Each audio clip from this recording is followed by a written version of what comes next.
Okay. We should be working. Testing. Testing the mic. Are we good? Are we working? I hope so. We'll do some more mic tests when we get closer to the actual stream. Because it is not quite stream time yet. We've still got a while before that. So we will test the mic and make sure that we are optimized for the stream when it starts. But hello, everybody. Hello. Welcome to the Ravens Roost. Welcome to this pre-Warriors Den stream. Stream. I am Raven Knight. Welcome. I'm so happy to be here. I know it is early. I know, but I do this every time. I always start about an hour to an hour and a half early so that I can chat with you guys and have a good time and get to know you, and you can get to know me. We can ask questions. We can discuss. You might even get a rant or a ramble out of me if you're lucky. I don't know about that today. But yes, we are here to take a look at the new hero coming on the Warriors Den. Very excited for that. Very excited for that. So I'm hoping that it will be a fun edition, to say the least. So yeah. Very happy to be here, guys. Hope you guys are happy to be here. And we have 81 viewers starting out. That's pretty awesome. My goal today, I always try to have a goal for these Warriors Den stream. My goal today, I want to try to hit 300 viewers at once. 300 viewers at once. Let's see if we can break 300, huh? Y'all think we can break 300? I hope so. I mean, it's hard to tell because, you know, there's so many other content creators out there who make really good stuff. So I don't know. What language do you think Virtuoso is going to speak? I'm going to guess it's going to be a Romance language. It's either going to be Spanish or Italian. I'm leaning on Italian because the attire just screams Italy to me. That's what I'm thinking. I'm thinking it's going to be Italian. Hello, Raven. Hope you're doing well. I quit my old and getting ready to start working at Toyota August 4th. Wish me luck. Hey, good luck, guys. Hope it goes well for you. Raven, any theory or idea on how they could pull off the rapier in-game? They're going to have to use gamer logic because I'll be honest, if they try to make her a parry-based hero, like where she just static blocks everything, I'm going to lose my shit. You can't do that with a rapier. Hey, what's up, the German simp? How you doing? Glad you're here. How am I this morning? I'm okay. A little tired, but I'm okay. Sounds like a good goal. And how are you doing this morning? I'm good, guys. I'm doing okay. Little tired. I'm a little tired, but I'm good. Bro, I want to watch the stream, but I got to go to work. Well, don't worry, dude. It's all good. I mean, you'll be able to watch it later. And later today, as I usually do, I'll probably release a summary video of the stream to go over stuff. But I'm sure it'll be a good stream. Here's something that our deflect will utilize BP's flip mechanic. So like a bulwark counter? I don't know. Maybe. I don't see how you could do a bulwark counter with a rapier. I'm gonna make a bard style character when I get access to her. Yeah, the bard feels are hard with her. Doing good, doing sex. Okay. I don't know why you're here if you're doing that. Okay, doing sexy. Okay, I was about to say. What are you doing here if you're doing sex? Aloha, Raven. Aloha, chat. How you doing, Summer 2 Ninja? Holy crap! What is that? 1,000 SEKs? I don't know what SEKs are. I thought your short bit on our new lady was good for what little we got. I thought another inspiration for might be Jewel d'Aubany, the crazy lesbian Casanovian duelist. Look her up if you don't know, but I think you were right with the Italian style. I don't know what SEKs are. I'm looking that up right now, but wow, thank you. 1,000 anything is a lot. Hold on, I'm looking that up. What is SEK? I'm looking that up. Swedish kroner. Swedish kroner. Okay. And the exchange rate for that is $105. Wow. Thank you so much. That's $105 in American money, but yeah, thank you so much. That is so generous of you. Oh, that's so nice of you. Thank you so much. Now, I do think that the inspiration is going to be Jewel d'Aubany. I actually mentioned that in my video. I think that Julie d'Aubany is going to be the major inspiration. And just a slight correction, she was not lesbian. She was bisexual because she had plenty of male lovers too. But I don't think her sexuality is going to be what comes into play in the game. But yes, I do think that is a major inspiration. But thank you, Reverend Norse. First offering of the day. That is so nice. That is so nice of you, man. Thank you so much. And hey, I'm always open to donations, guys. Y'all are the reason I can keep doing this channel. And if you want to donate to the channel in other ways, I have a Patreon page, which I'm going to try to do more stuff with. I'm looking into a way to do some reading stuff on there. And I also have a Teespring store with some merch. In fact, there's a new shirt on the Teespring store right now, which I made with the help of my buddy Jay, who's a comic artist. So go check it out. Please, please, please. Would love for you guys to go take a look at that. So would love to see that. And if you just want to donate on the chat, hey, I will accept all donations. Any donations help the channel. But thank you so much. What's your thought on the Predator universe? What are your thoughts on if the Predator universe got on the Warhammer 40k universe? Predators ain't got a chance. Predators ain't got a chance. Hey, Raven, you and me face each other in For Honor GG. Hey, yeah, I remember that, Thunder. That was fun. I have a name for the rapier hero for Raven, and I hope you like it. I was thinking Julia. Maybe, but if she's based on Jewel d'Aubany, it's going to be a little too close to that. I might have a name in mind, but Julia's not a bad name. I don't really understand why she's an outlander, not a knight. Maybe they'll explain in the stream. I'm not entirely sure either. I'm not entirely sure either. Hey, Raven, a video idea. What D&D class would the heroes be from these personality-wise? I mean, Lark and I have talked about that. It might be a fun video to do. Did you heard Chivalry 2? I've played Chivalry 2. Yeah, I didn't really enjoy it all that much. Chivalry 2 is not my kind of game, if I'm being honest. I mean, I don't have anything against it. It's just not my kind of game. I die way too often in it.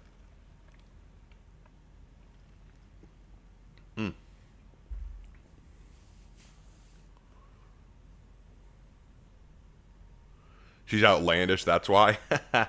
I get it. This weapon might be some type of basket hilt longsword. It looked like a rapier or a spada ropera. And so I'm thinking that's what it's going to be, like a rapier or an espada ropera. Who was your hardest character you've ever played as? Oh, that's a good question.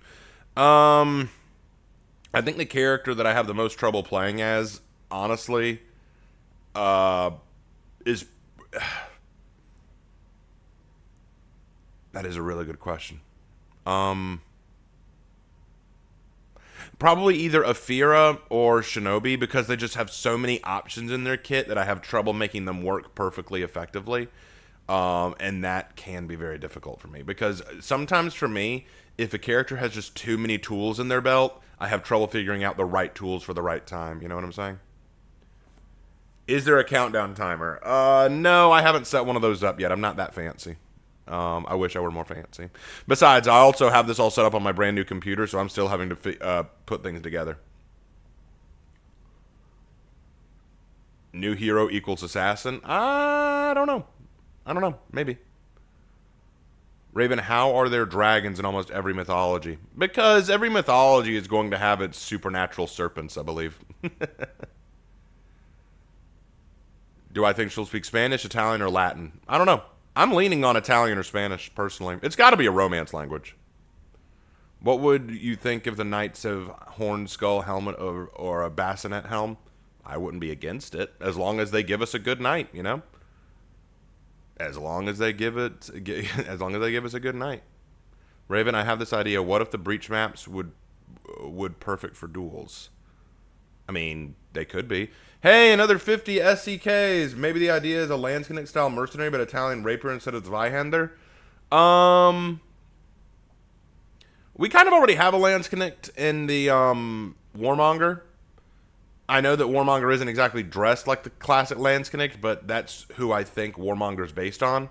I think a lot of people are looking at the hat and assuming it's Landsknecht. I don't know. It's going to be something. I don't know. We'll have to see. Hey, Raven, good morning. I hope the new hero armors have fencing outfit. That would be cool. Hey, we'll see, you know? We will see. I believe dragons existed, to be honest. Well, maybe, but then again, you could also make the argument that people discovered dinosaur bones and assumed they were dragons. You never know. Hey, Raven, I think she will be an Irish hero, as her clothing is very similar to old Irish privateers. I visit Ireland a lot, and it's right next to where I live in England. I see her clothing a lot in art. Could be. I mean, it's possible, because, you know, I mean, Coalheart is Irish Gaelic, so maybe she's Irish too, but I don't know. Her accent didn't give me that impression. Raven, how would you do an Apache Iroquois-inspired hero? I don't even know. Like, it's hard for me to think what I could do with them to be unique. Because we already have a hatchet and dagger hero. We have a sort of Native American hero in Ocelot. I'm not sure exactly how you'd go Iroquois Apache. I don't know. What patch note should we expect? Now that's a good question. I don't know. I don't know what patches they're going to add. There was a gameplay leak over on the Reddit that showed a few armors. Yeah, I don't go over the leaks because, to me, I'm not a fan of the idea of leaks, you know? Like, the whole thing about leaks for me, and hear me out on this, I'm not saying this, like, to be mean to people, but leaks hurt the company as well. Because think about it like this. I'm going to give you all an example, because this is kind of the way that I look at it. Consider this. Let's say that Ubisoft, thank you for the $5, -0. Hey, everyone, what are you hoping for in the hero's armor, executions, playstyle, and etc.? I'm hoping for elegance. And if you don't know where that's from, watch Spy Family. But as I was saying, and thank you again for the $5. I don't mean to dismiss you, but I was in the middle of something, so I gotta keep my ball rolling. So let's say that Ubisoft is about to release a brand new game, right? Let's say they're about to release something brand new, totally awesome, and they send it out to a bunch of gamers and content creators saying, hey, we're giving you an early look at this new game. We're going to let you play it for a little while early, and we want you to tell us what you think, what we could fix, right? But then one of those guys that they give early access to decides to leak it to everyone. Now the whole world knows about this game coming. Now the whole world knows about what's happening. Well, now, in the future, next time they're doing a new game or update or something like that, now Ubisoft is going to say, we can't trust the people we send this to, so we're just not going to give early access. And as a result of that, as a result of not giving out early access like that, the game or update may come out flawed and not as good as it could have been. And so that ends up hurting the creators in a big way and hurts the audience in a big way. So the way I see it, leaks hurt the game more than they help it. The only thing you get out of a leak is the audience now knows early what they're looking at and what they're going to be getting. And I'll be real honest, it's kind of like opening your Christmas present before Christmas, you know? It's like, oh boy, if only I'd waited, you know? Imagine this. Imagine if I had snuck under the tree 3 days before Christmas and opened all my presents. Well, now Christmas Day comes, I know what's going to come out. I know what's going to happen, and I'm the one who kind of suffers, you know what I'm saying? And so I'm not a fan of leaks. That's why whenever people talk about leaks, like in my Discord or overall, I just ignore them because I'm just like, I don't want to talk about those leaks. I don't want to give them more attention than they deserve. You know what I'm saying? If y'all saw the leaks and you were excited by them, hey, I'm glad you were, and I'm not going to poo-poo you for that. You can't control what you see, you know? But to me, like, I'm not a fan of the fact that this hero was leaked. I'm not a fan of that. I think that was very poor form on whoever did it. And if they were given early access to the hero and they decided to leak it anyway, that's poor form. Not gonna lie, I feel like the leaks were planned by Ubisoft because the images seemed too professional and not something a community member can get their hands on. Well, I don't know who leaked it. I really don't. And to be perfectly honest, it doesn't matter. I don't think leaks are ever a good idea. I thought Warriors Doom was tomorrow. No, it's today. It's today, Tyler. It was today. The hero comes out tomorrow, but the Warriors Den is today. Is she French? That's what we're wondering. I don't think she is. Raven, I got really good news on my mom. She's doing a lot better the days since her hospital stay. Can you believe that it's been 2 months since then? Oh, yeah, I'm glad that she's doing better. That's excellent. That's excellent. Glad for healing. $200 from Legion. Much love and can't wait for the new hero. Bruh! That is so generous. Thank you, dude. 200 smackaroos. That is incredible. Guys, the stream has barely started, and we've already made, what's the number? $315? Dude, you guys are so sweet. You guys are so awesome. I got such a great community here. Thank you so much. Thank you, thank you, thank you. It was Ubisoft Canada that posted a video early. I just hope that Wulin doesn't get leaked. Have high hopes for him. Agreed. I don't want any more leaks, guys.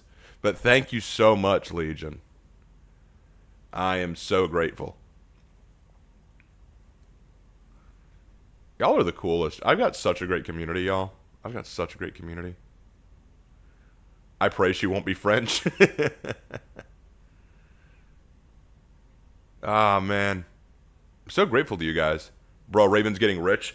Well, actually, I'll let you in. I'll let you guys in on a little secret. So some of you may know this, some of you may not, because I may have some new people here. And if you are new, welcome. I'm glad you're here. But this summer, I've been doing a bit of an experiment. See, I work other jobs. Like, I work as a substitute teacher part-time. I've helped out in restaurants part-time. I've done a lot of different work. Doing YouTube has always been kind of a side gig. But this summer, since school is out, I decided, I'm going to do a little bit. Oh, thank you for the $5 that won mine. Can't donate much on vacation. That said, looking forward to streaming Hero Reveal. Well, hey, I don't ask for much. $5 is more than enough. $5 is more than generous. Thank you so much. And any amount that you guys offer is always appreciated. But as I was saying, so I'm doing a little experiment this summer where I don't have a summer job. This is my summer job, doing YouTube and Twitch and stuff and just making content. And I just wanted to see how much could I make and how profitable could I be if I just really dedicated myself to doing YouTube. And in the first month, and what I did was each month I set up a goal for how much I needed to make so that I could at least, break even, so that I'm not making more money than I spend, but I'm not under that. And last month we just made a little over my goal. It was rough because we had to pay for a new PC, but we just made a little over my goal. So that was awesome. This month, looking at the numbers, I'm looking at my numbers on my other screen right now. We're still a little below projections, but to be perfectly honest, it's okay. Because as we're nearing the end of this month, I'm kind of seeing what full-time YouTube looks like. And I know what I would have to do to keep it going. And I'll be perfectly honest, it would be very, very difficult. So, we'll have to see. We need a trans hero? Why? Why do we need that? I don't think we need that. Matter of fact, how would it even work? Because I'll be perfectly honest with you, I don't think it would really work. For Honor has not had sexuality or relationships or anything of that nature in the game. I don't see how we could add a trans hero and make it work or make it feasible or even make it matter. Like, if let's say that we added a trans hero, what would it matter? Like, this is a fighting game where you go in and you fight baddies. Why would it matter? I don't know. Anyway, we got to throw $10,000 at Raven to kickstart his new business, Part-Time Inc., where if you need a part-time job, you call Raven. Jokes aside, hope you're doing well, Raven. Hope you're doing well mentally. Doing well physically. I'm doing well physically. The hospital and doctor's visits made sure of that. Mentally speaking, I'm just worn out. I'm just mentally drained. But from a lot of things, not just all this. We need a genderless hero. Not even the devs know what's beneath that helmet. Who knows? Like, we need a Professor Oak hero. Are you a boy or a girl? I can't tell. You know what? I'll say this about the new hero. A lot of people were worried that she was going to be like pirate or Varangian and make them kind of androgynous. This is not androgynous. Like, this girl is definitely a chick, and she very much presents as such, which I think is really cool. We need to see Valk's face. Yes, Q-Boof. Yes. You think we'll ever do something like Marching Fire where they drop a bunch of heroes at once again? No, I don't think so. I think Marching Fire was a one-time thing, and the community didn't take it well, so I don't think that's happening ever again. Hey, Raven, do you have an idea for the new Heroes Legend, asking for a friend? I do have an idea that I'm putting together. It's not done yet. It is still rough around the edges, but I've got an idea for a legend. I'm kidding. You're amazing, Raven. Stay strong and stay amazing. Thank you, man. Appreciate that. She technically is a pirate in a way. We'll have to see. A trans hero with a big toy in the hand of an anal ball that the hero can then spin around.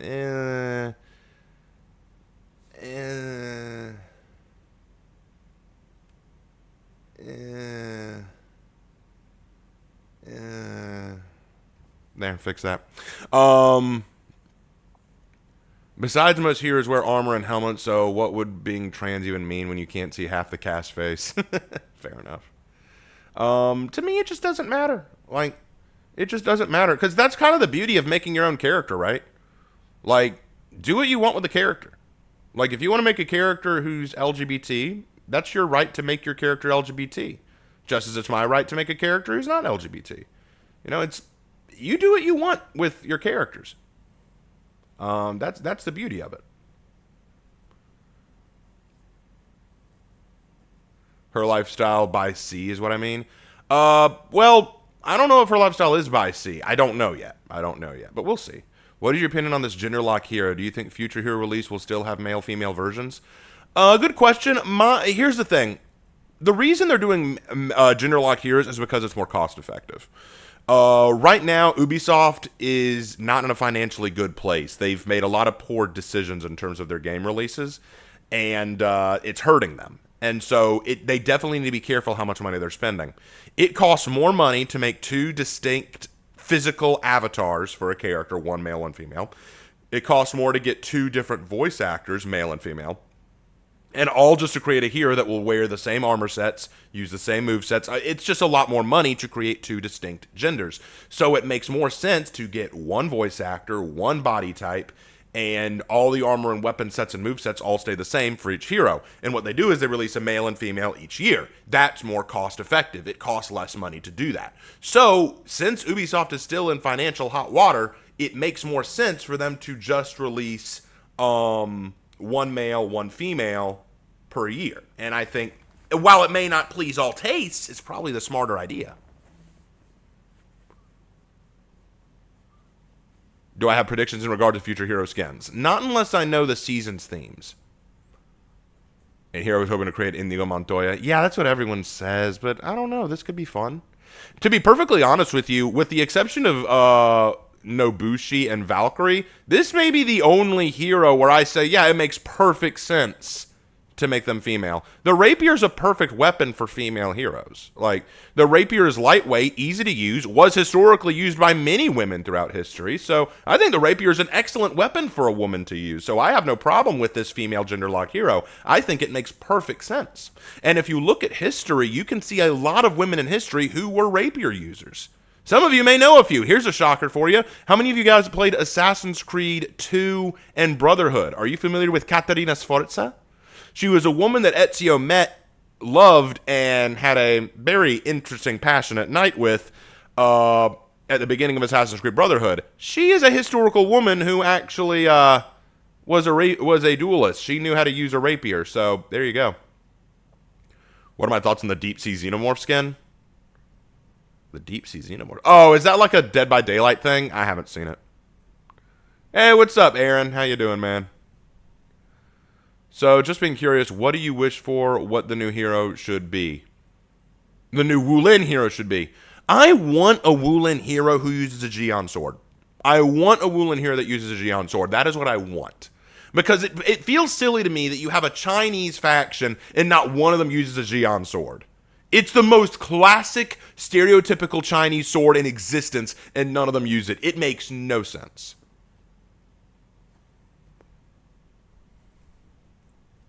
The pirate female lock is absolutely stupid.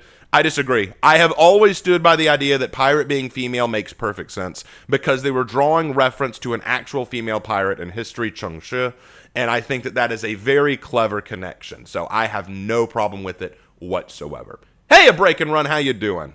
How you doing, man? Hey, Argus Wolfbane. Raven, have you seen the Superman movie? I have not. I have not had a lot of time to go to the cinema. So, I have not seen it. What's the most obscure, unconventional weapon you would want to see a hero made around? The Qatar punch daggers. I would like that. What is a Xi'an sword? Oh, a Xi'an. Xi'an. I'll type it in chat. 1 second. There we go. A Xi'an sword. Oh, hey, but yeah, a Xi'an sword is your classic Chinese gentleman sword. If you've ever seen the movie Mulan, doesn't matter whether it's the live action or cartoon. I prefer the cartoon, but the sword was in both. It is the straight sword that Mulan was famous for using. That's a Xi'an.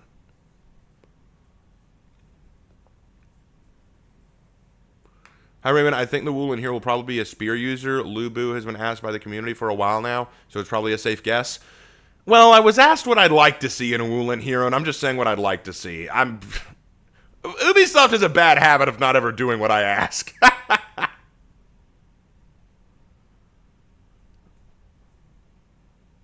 Julia Daubeny was also a rapier user. Yeah, that's why I think that this new hero might be based on her. Did you herd carnivorous dinosaur hunt? No. How do you feel about a shield-only hero, kind of like Captain America? Hell no. No, no, no, no, no, no, no, no, no. I wouldn't want that. I wouldn't want that. No, no. That's like Black Prior without the sword, and Black Prior with the shield is already hell.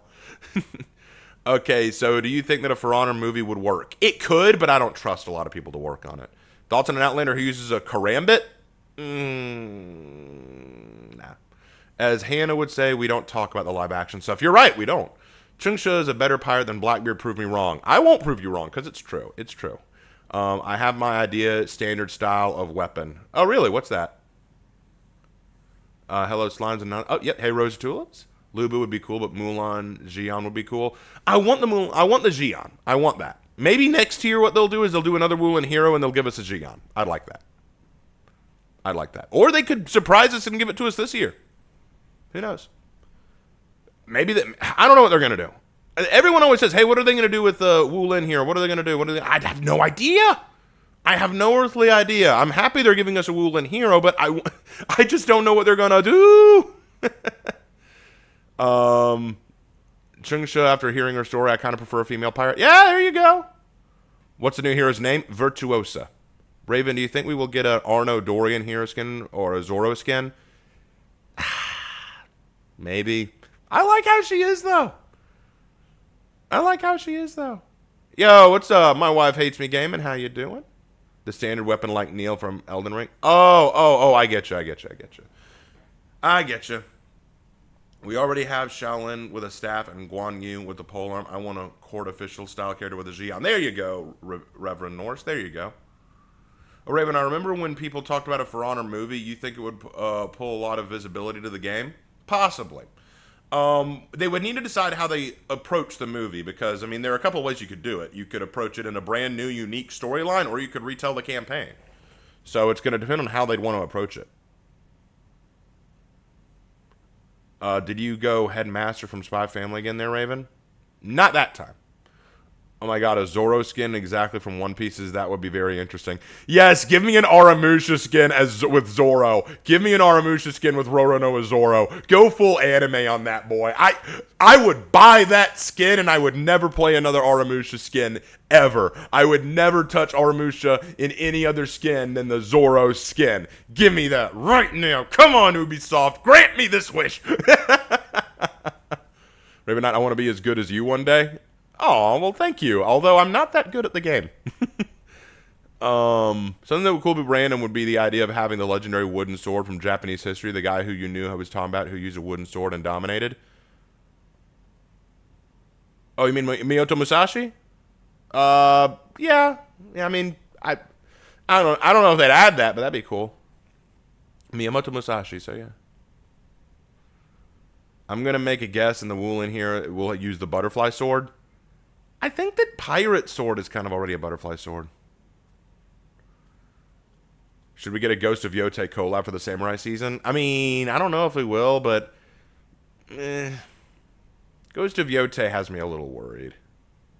I mean, there's so much of the gameplay that looks really cool, but I don't know if they'll be able to top the story of Ghost of Tsushima. Like, the Ghost of Yote just looks like a revenge story, which I guess is fine, but Ghost of Tsushima was so creative. What kind of new weapons do you expect for Viking? Nothing. I don't think you can do anything more with the Vikings at this point. You've kind of given them all they can get. Raven gets a genie, and his wishes are all 4 on Oda related. Like, nah, I promise you, if I found a genie, none of the wishes would be related to Ichiro Oda. Oh, For Honor related wishes. No, I'd only wish for one thing in For Honor. I'd wish that I could get a unique character in For Honor. I'd like a unique character or hero skin in For Honor for me. Like, add a Raven Knight hero skin. How about that? It would go to either Warden or Lawbringer. I would be totally fine with that. Make it all... I'd like that. That would be my wish to the genie for Honor. Pirate Sword is a cutlass, I think. Oh... I meant for the female pirate version. I think it's based on butterfly swords.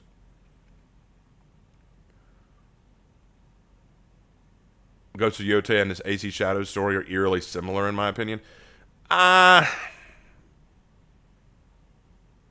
AC Shadows. That's a game I have so little respect for. It's pretty looking. I'll give it that.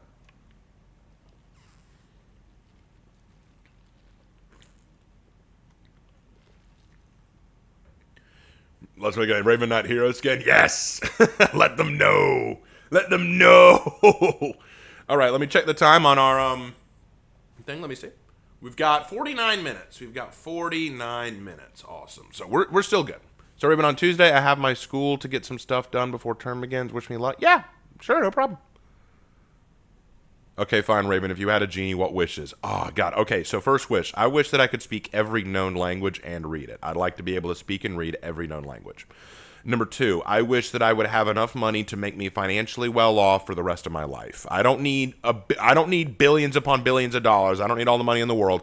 I just need enough money that I will be financially well off and able to sustain myself on my own for the rest of my life. Number three, I would wish that I would find the right woman for me to marry, because I want a woman in my life who I love and will love me, and I'm sure there's one out there. And I'm not saying for the genie to make one out of thin air. I'm just saying help me find the woman who I will love and she will love me for the rest of my life, and make that happen. Those are the three wishes I would make. Those are the three wishes I would make. So now you know. Now you know. $25 for a Raven Knight hero skin. Yes! Let's go.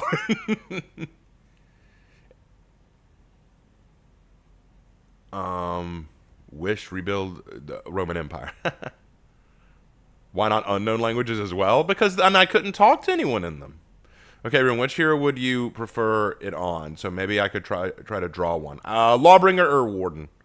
I would absolutely love a solo leveling crossover in For Honor. Let's not do a lot of anime crossovers in For Honor. I made the joke about Zoro, but I don't want to see a lot of anime crossovers. You need God for that, not a genie. I mean, finding a girl? I know, I was making a joke, Tristan. We're allowed to joke around. Genies don't help with love. They can't make people fall in love, but they can help you find the right woman.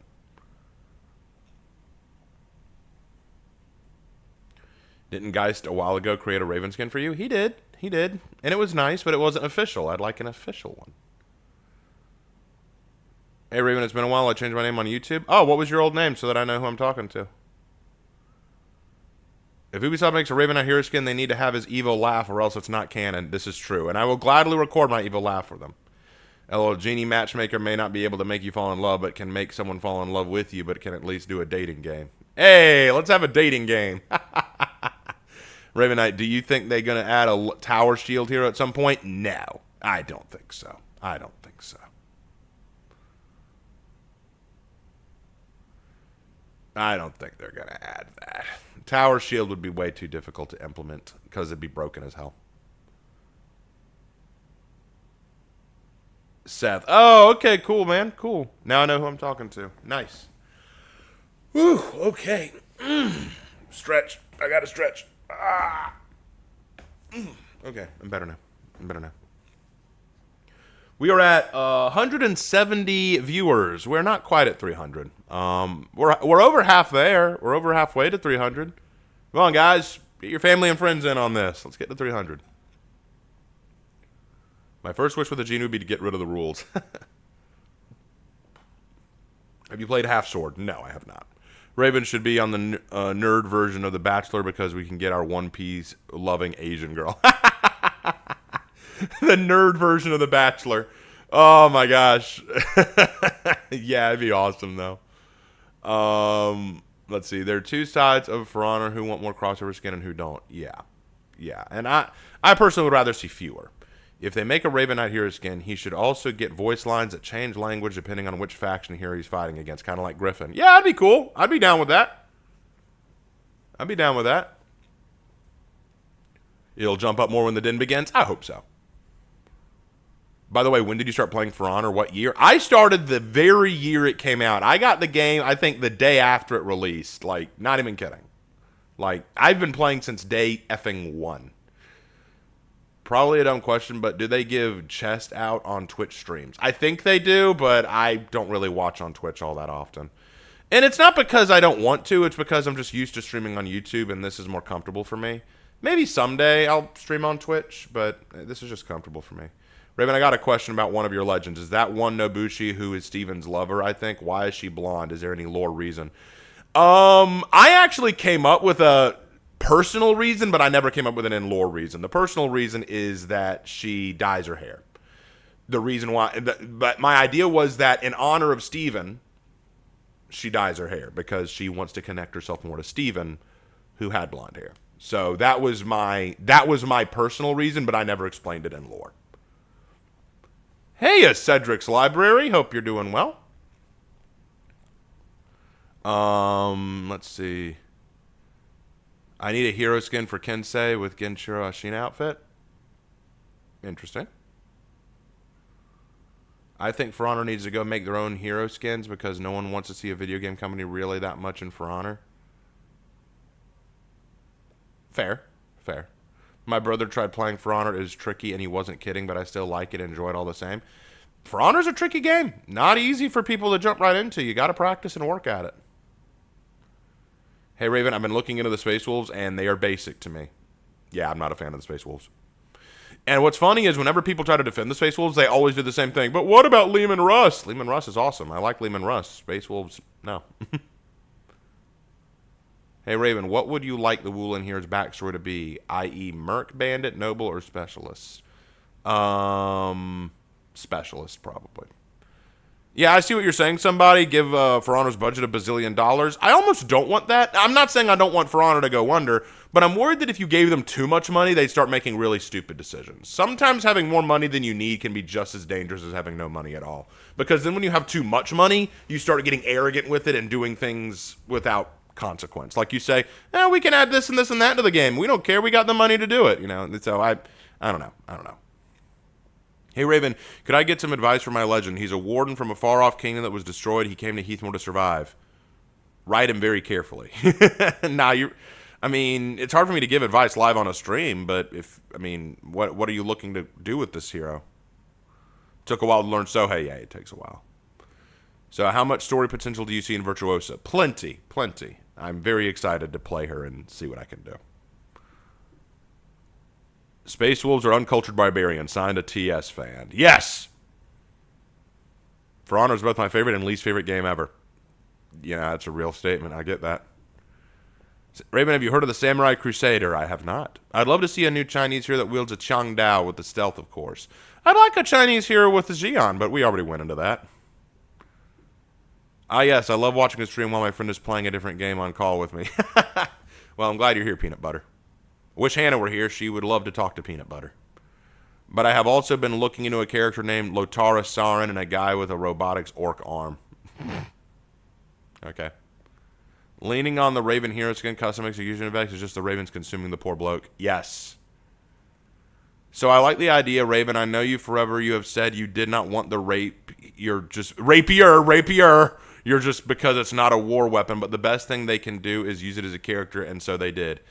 Look, I'm going to say this, and I'll probably end up saying it 100 times if I'm being honest, but the reason I said I didn't want a rapier hero is because rapiers were not medieval battlefield weapons, and since For Honor takes place in medieval battlefield-style warfare, I thought a rapier would not be practical here. You gotta think about the rapier being evolved. Like, think about the different cultures and factions, and think about how they would evolve and develop their weaponry. A rapier would not evolve or develop during this time period, because you want stronger weapons that are going to be effective against armor, and a rapier just isn't going to do that very well. And so I don't see the rapier being a practical weapon for this universe. Does that mean they can't add one? No. Using game logic, they can add whatever the hell they want. But my issue is, from a practical standpoint, it doesn't make as much sense. It's fine that they're adding it. I'm okay with them adding it. It just wasn't my first choice. Now that we see it's coming, now that we see that it's on the way tomorrow, I've made my peace with it, and I'm going to enjoy the hero, hopefully, no matter what. But that was always my position. So people coming at me saying, Raven, look at you, you're wrong. I'm going to say, I wasn't wrong. My point still stands, but they decided to add it anyway. No, you're fine, Aaron. I know what you're saying. Hey, 50 SEKs from Reverend Norse again. Would like Warlord Hero skin, Harald Fairhair helmet replaced by Circlet or something. Custom modes where he flips his hair like a diva. Dude, that'd be sick. I would actually love that. That'd be such a funny hero skin. Like, just make this make a Viking warrior, but make them the exact opposite of like a filthy Nordic Viking. Make them like this really pretty boy style character, like some anime dude like flipping his golden hair via Beowulf. That'd be so sick. The Vikings get their new hero. You have come to save us from the knights and the samurai. That's right, boys. Flips that hair. All the ladies scream. And I'm like, I would pay whatever money you asked for that hero skin. I would call him Balder the Beautiful. Woo! Oh, that's awesome. That's awesome. Oh, that's funny. That'd be dumb, but in a good way. We need some more dumb. Hey, thank you for the $9.99 Toxics. Thank you so much. And I apologize. I wasn't trying to dredge that the whole rapier discussion was more along the lines of that. No, Aaron, it's fine. If there was ever a time to have that discussion, it's now, since we're about to take a look at the new rapier hero.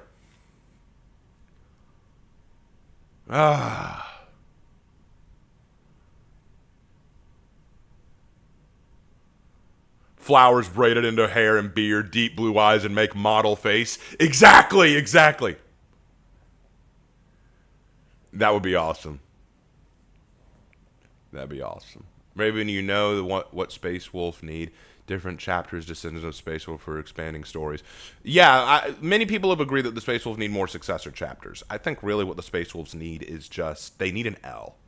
What the Space Wolves need, more than anything, is a substantial L. They need to lose something. The problem that the Space Wolves have is they haven't suffered anything. They don't have any dark secrets they're fighting to protect, like the Dark Angels or Blood Angels. They don't have any major nerfs to their chapter, like the Raven Guard or the White Scars.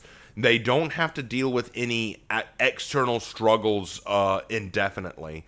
They don't have any like real negative aspects to them. And they haven't lost any meaningful wars that have caused severe damage to their chapter or their pride.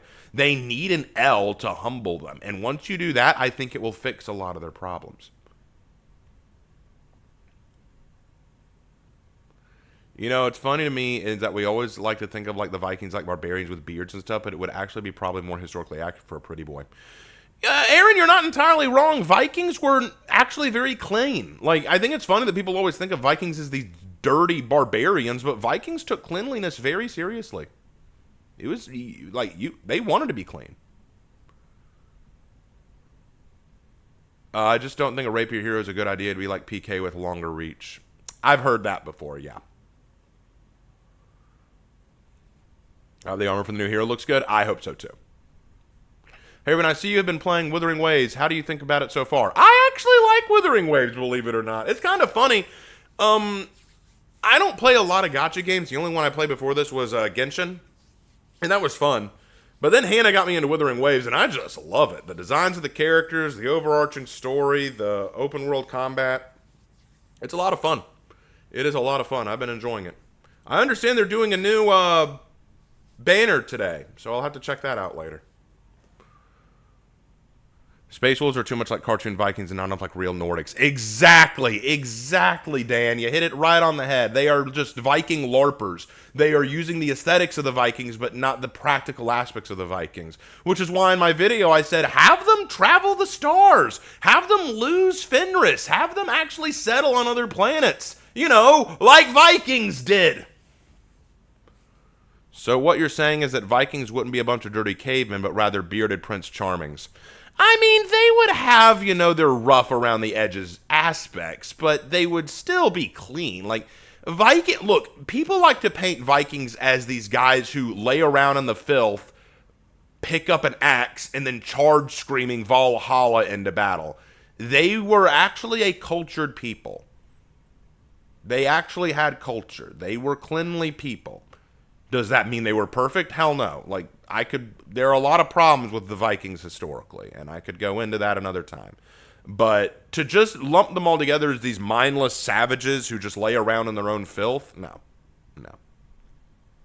Sasuke the Viking.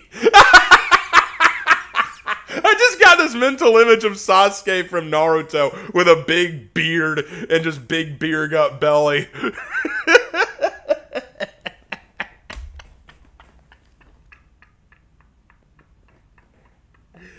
I love it. I love it. That made my morning. Raven, didn't the Vikings also treat their women better than most kingdoms, or is that wrong? Okay, so that's a good question, Toxic. So there is this myth that goes around that the Vikings had a lot of respect for their women and they had a lot of women's rights. There is truth to that, but it is not entirely accurate. So when you look at how the Vikings treated women, the women in Viking society or Nordic society did have more rights than was normal for the European or overall world. But that was largely because what was happening was the Vikings were expanding. They were moving into new territories and conquering new lands, and women were needed to help run the home front, bear children, raise those children. Women had to be very used and very useful. But the idea that Vikings had a lot of respect for women, we can prove that wrong by the slave trade, which the Vikings took part in. In fact, if you look at the historical Arabic slave trade, most of the European slave trades that went to the Arabs and the Islamic Empire were sold to them by Vikings. What the Vikings did was they raided a lot of Christian lands, kidnapped Christian women, and if they were not deflowered by the Vikings, were then probably sold to the Arabs in the Arab lands in the Muslim Empire. If they had a great deal of respect for women, that would not have happened. So it was very much an idea of we treat our women with respect because they need to help us maintain our way of life in our society, but it was not because they were women and we need to treat them respectfully by virtue of that fact.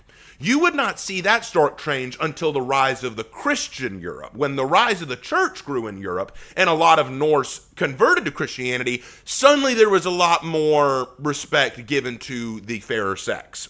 It was a change in cultural stigmata, a very big change in the way we look at the world, because the Christian sect, unlike the Norse sect, taught a very distinct idea of human decency. The idea is if we're all created in the image of God, then everyone needs to be treated with the same amount of respect, which was not something always seen in other cultures. So it's a good question, because I've had that asked to me before. So very good question there. Media portrayal of Vikings probably didn't help. No, it did not. Raven, what class do you think will be the new hero? I hope Vanguard. Since they're probably going to be Outlander, I don't think it'll be Vanguard because it's hard for the Outlanders to have a Vanguard. In order to have a Vanguard, you need to have a uniform group, and the Outlanders aren't uniform. We're at 202 views. My thing says 195, but hey, we might have gotten there at one point. Yay!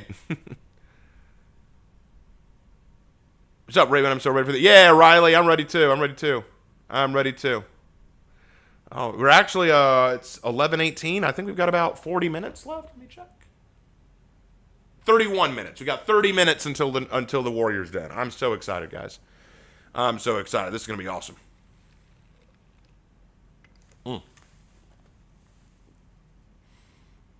I just hope this hero isn't another Griffin. In what way? Like, what's wrong? What do you mean by not another Griffin? Did you have coffee? Me and my brother went out and grabbed Panera Bread. So 100 SEKs from Reverend Norse again. Thank you. Bad example, Raven. The slave trade is an indication of how they view the other, not women. They did not view women as one global group, but more distinction as with men of them and us. You are correct in that. They did view the other as an issue, but the other aspect of that is they also viewed slaves within their own community. If they could create slaves out of others, then those others could be integrated into their own society. There are many examples of Norse Vikings capturing slaves, bringing them back, and then those slaves earning a place in their own society. So the other could become a part of their society. And then there were also slaves that Vikings would sell to other people from their own society. So it's a complex system. But I appreciate the donation. Thank you. You're right in there, Lark. Lark was coughing. So do I think she's going to play more like PK or more like Pirate? I don't know. I'm gonna hopefully lean on PK.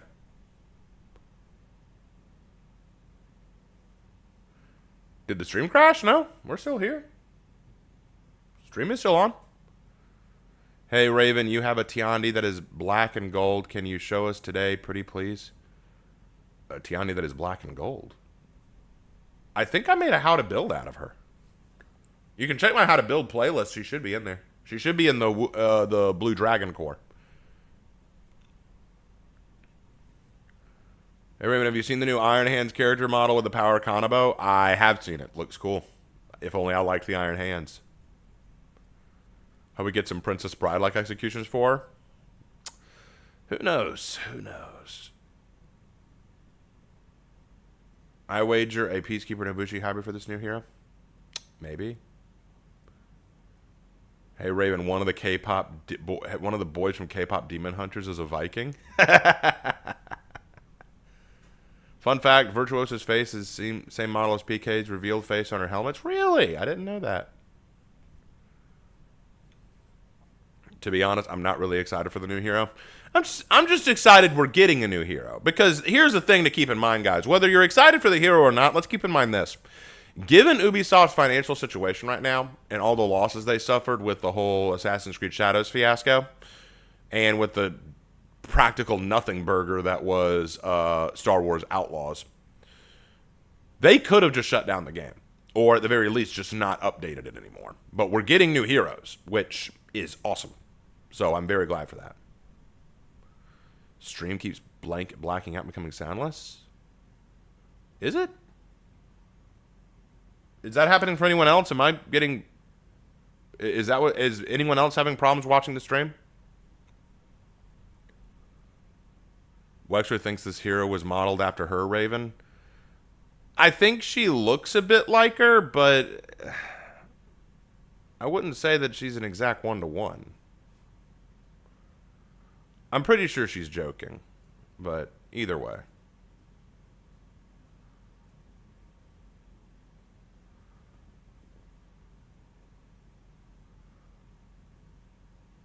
Okay, so no one else is having the same issues. Okay. All right. When's the Warriors Gym stream? It is in 26 minutes. It'll be in 26 minutes.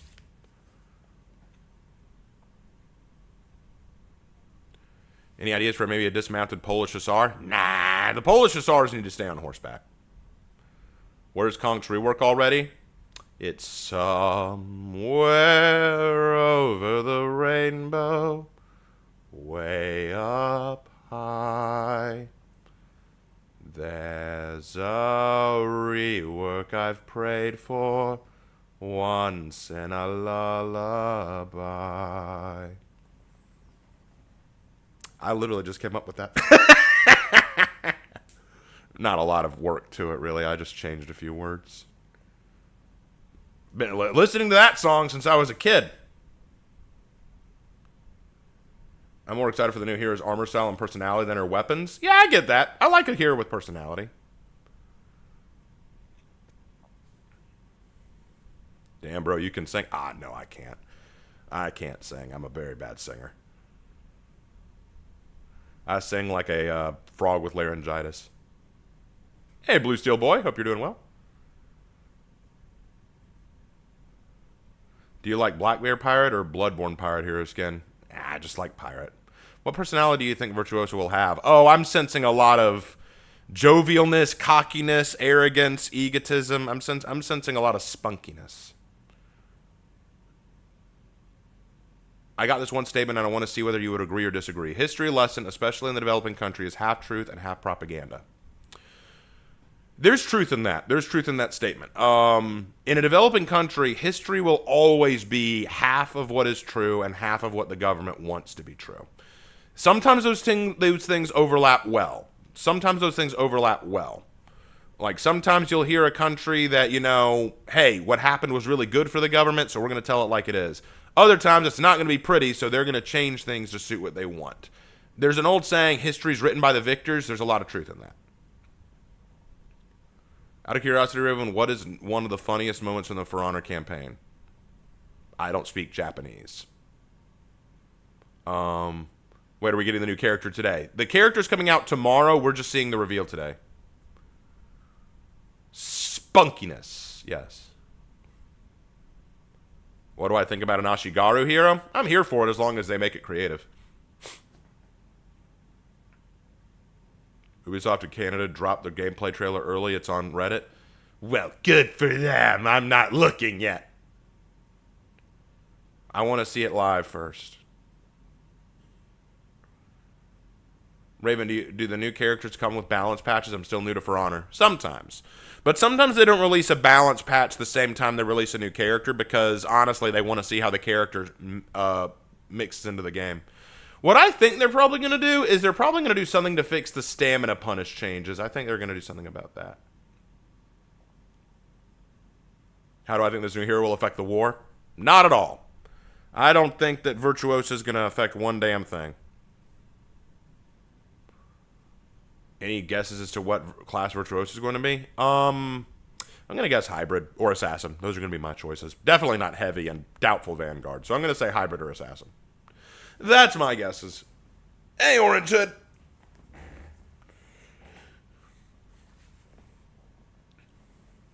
Virtuosa or Nucia, who would be cockier? Virtuosa. Nucia isn't so much cocky as she is coy. 50 more SEKs from Reverend Norse. To be honest, Virtuosa is a top waifu of her personality, as it seems. Between her and Valkyria. Also, early Rapier is very different from late Rapier. You are correct. You are very correct. For the Wulin hero, I want either Tonfa or go a Dynasty Warrior route with Tai Shi Chi and his 2 giant rod clubs. That'd be kind of sick, actually. I don't really want Tonfa, but, you know, Tai Shi Chi would be kind of crazy. I can't wait for all those Salt Kings that complain about how Virtuosa's OP the second she's available. Oh, they exist. You're gonna have three extremes. You're gonna have people who say, "Oh, I love her, she's perfect." You're gonna have people who say, "She's the most OP thing to ever hit this game, and it proves that these creators don't care about the game." Or you're gonna have people who say, "She's so useless and so weak, she's so awful, the creators don't care about this game." I'm so used to that. Need an Egyptian faction? I don't think that'll ever happen because they've already showed us what's happened to Egypt in the world of For Honor. So I don't think that's happening. I really don't. What's up, Rakshasa?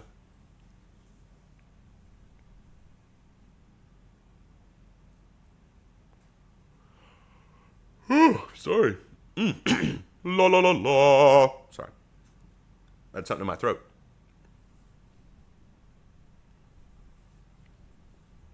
Did that happen to Hatun? No, Hatun was a little bit different. Hatun, people were starting to say she's OP, she's OP, she's OP. Then she released, and people figured out how to counter her very quickly. What's a Egypt?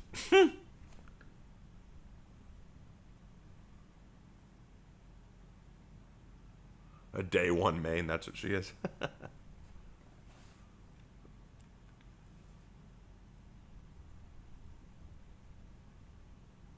Oh, I like Hatun. I don't hate Hatun at all. Yeah.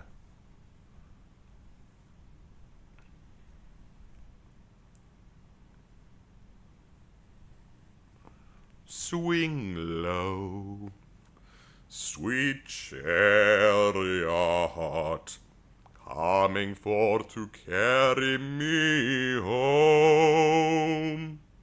Swing low, sweet chariot, coming forth to carry me home.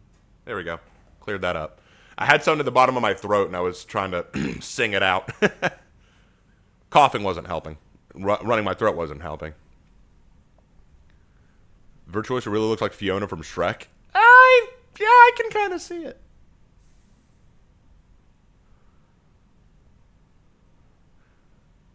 Don't hide them dogs. Show us them dogs now. What dogs? I don't have dogs. I wish I had a dog. You know what's funny, Raven? I've been playing DBD a lot with some friends, and I haven't seen much of Chucky or Pinhead. Well, I'm not surprised about Pinhead, considering he's no longer available for purchase. I tried playing him the other day, but I couldn't get a match. Raven, are you still playing with Havoc? Every now and then. Like, here's the thing. I try to play with Havoc when I can, but we do have very different time zones. And plus, we play very differently. Like, Havoc is a dual player mostly. I'm a fours player. And I don't know. Like, when I can play with him, I do. Hey, Raven, last question. If you could make a hero for each main faction, knights and shit, what would they wear and use? Thank you for the $9.99. And if I could pick one hero, for the knights, I would pick a Warhammer and shield. For the Vikings, I would pick a two-handed spear. For the samurai, I would pick a Nagamaki. For the Wulin, a Xi'an sword. And for the Outlanders, a Rajput with Qatar punch daggers. There, I managed to do it.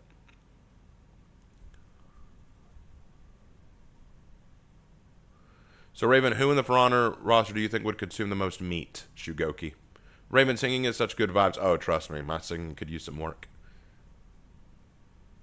Raven, I went into a Japanese museum. Foot soldier used shields, but not samurai because of the samurai armor. The samurai armor was the shield. Like, the shoulder armor was the shield. Nunchuck hero? No, I'm on the side of Shadversity when it comes to nunchucks. Nunchucks are disabled sticks. You have to damage a perfectly good stick to make a less adequate stick. Yeah, we're at 212 viewers. We are less than 100 away from my goal. Come on, let's go. I want to hit 300.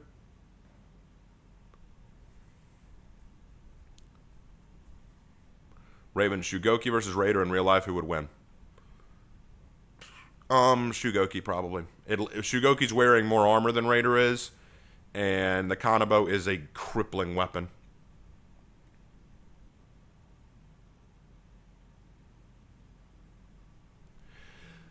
That is my stance on it anyway.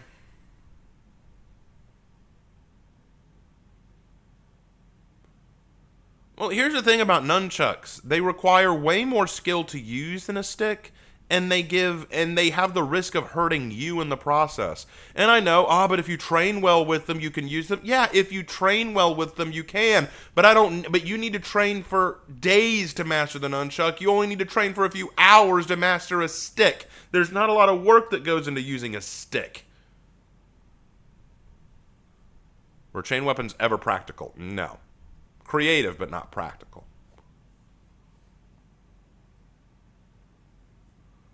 Yes, Rose is correct. You got to get everyone in on this.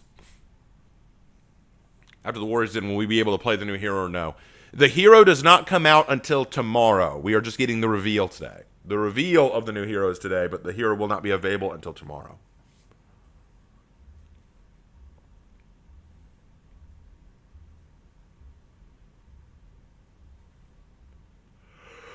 Oh, man, I need to wake up.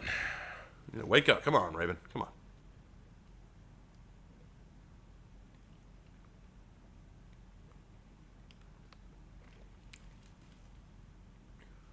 All right.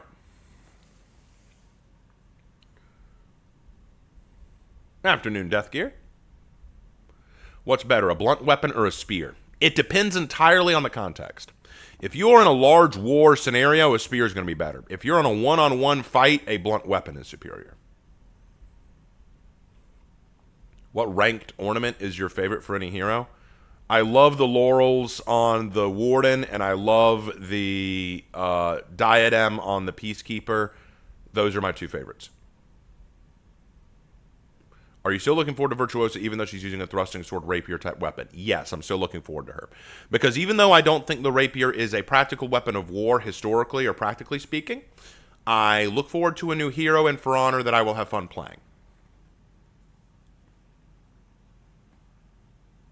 All right, we have about, how much time? Let me check. We have 15 minutes. I'm going to run and go use the bathroom real quick. And when I get back, we will continue. I'll be back in a moment, guys.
I'm back.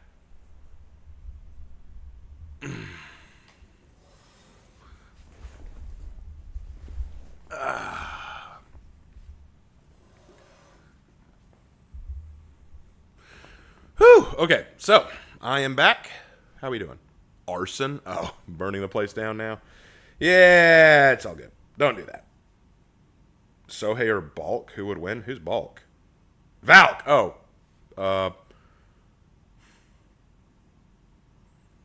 Sohei has more weapon options, so I'm going to give it to Sohei.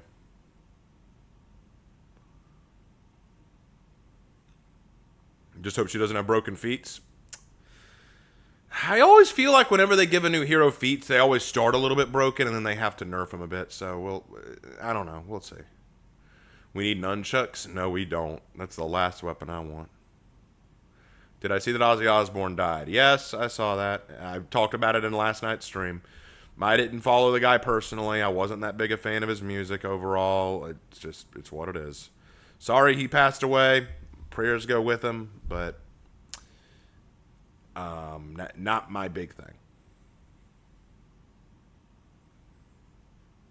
Not like I'm sorry he's passed. Don't get me wrong. I know that he was an inspiration and music legend to many, but he just was not my. He was not my artist, you know.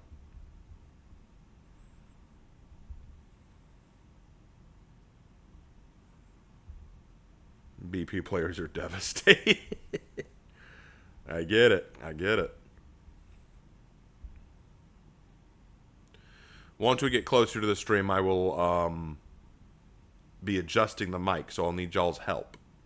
Because I need to make sure that y'all can hear me, but you can also hear the stream. If we ever get a For Honor 2, which heroes are staying and which are going in your opinion? Well, I'd like all the heroes to stay. Except for Kyoshin. Kyoshin can go. And Varingian. They can go too. Yeah, get rid of Kyoshin, please. I don't want Kyoshin. All my homies hate Kyoshin. Raven, without going into spiders, you like Kuma's backstory in One Piece.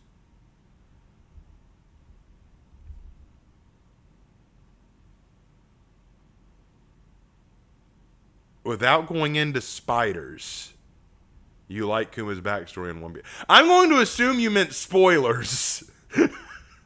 Yes, I like Kuma's backstory in One Piece, but I'm just like, without going into spiders.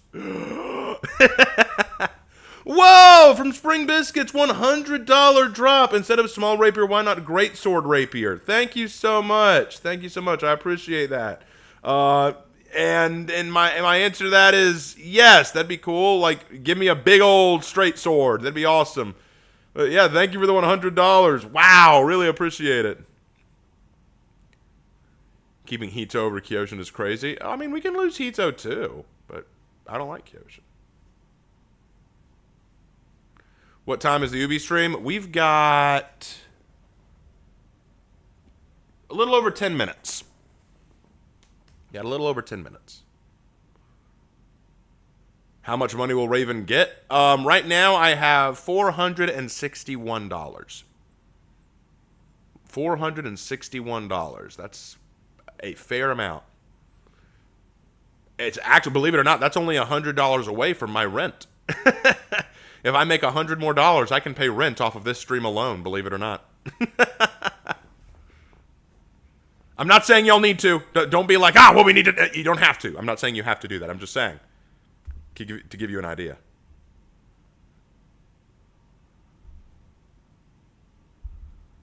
Raven, all heroes can stay except Hitakiri and Shaolin. I don't mind Shaolin. Hitakiri, though, is not my friend.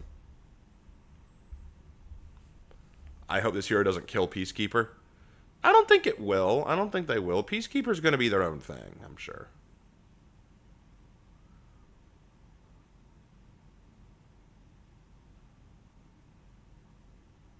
All right. They should swap out the rapier with a log. Ha! Raven getting a steak dinner off stream. Oh, no. I can't do that. I can't get a steak. Well, maybe. We'll see. Y'all heard him. If we do $5 each. $5 each. Y'all got this. Y'all can pay my rent with this stream alone. What are you hoping to see most in a rapier? Finesse. I'm hoping to see finesse. Why do people hate VG? They are an overly safe character with very few ways to open them up or predict their movements. They have crushing counters on everything, including dodge attacks. Their all guard is one of the most strange all guards in the game with way too many options behind it. Their heavies are janky and can be very hard to read. They're just a very difficult character to open up. PK is already pretty dead in the water unless you're in duels. I don't know. I get some value out of PK.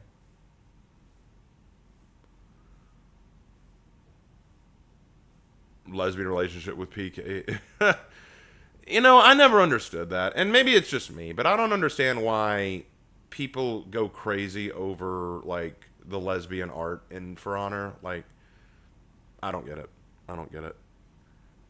Maybe it's because of my historical look at this game. Maybe it's because I'm looking at this historically. And from a historical standpoint, LGBT relations would not be common at this point in For Honor. Like at this point in history, they would not be common.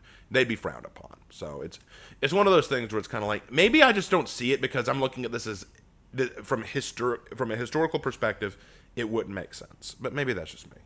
Maybe that's just me. What do you predict their feats are like? I'm thinking feats that will buff their attack or defense. I hope this new hero is the definition of hard to learn, but when you master it, you become dominant. Yeah, I mean, that would be ideal. Is Lark feeling better? He's getting there.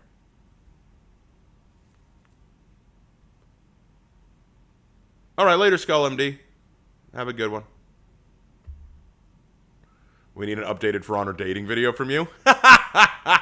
Yeah, I do need to make a new one. I do. What about in Greece? Greece was Greece.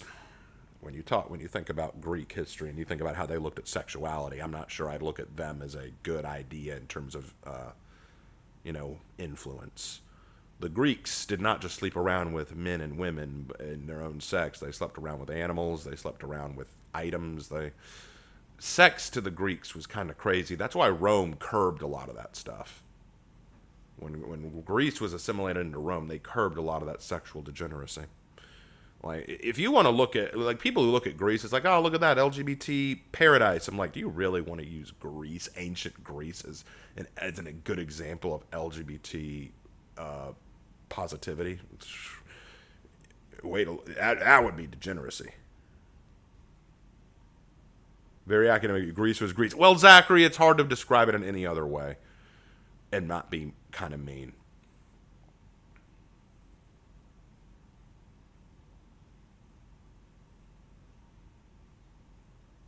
Greeks took a lot of inspiration from Zeus. Yeah, think about why Zeus is described the way he is.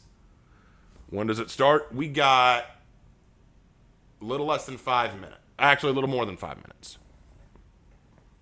The amount of homosexuality in ancient Greece is exaggerated. Depends on who you ask. It depends on who you ask.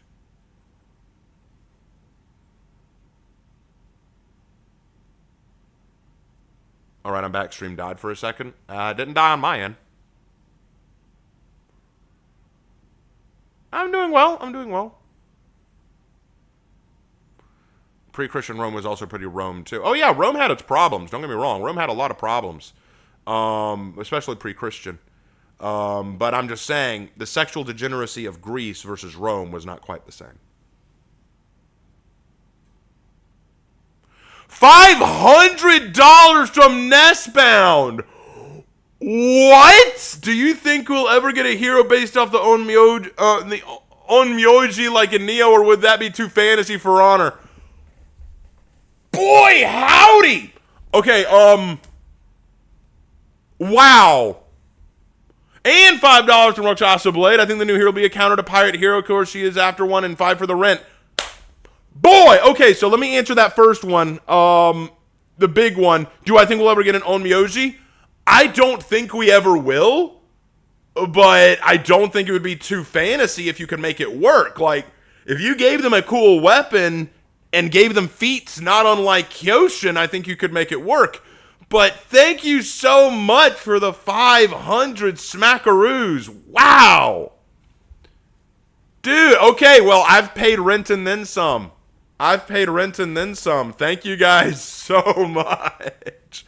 Wow. That boy was personal. It was. The true G. Yes, hey, Hannah. Hey, Hannah, glad you're here.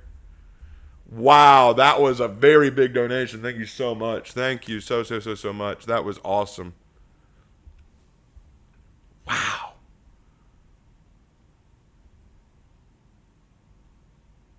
Wow. That is so kind of you. Thank you so much. Maybe I will get a steak dinner tonight. All right, we've got 3 minutes until the stream. We're going to go ahead and get ready to switch over. Just a second.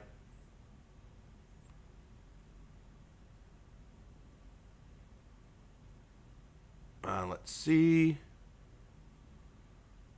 Okay.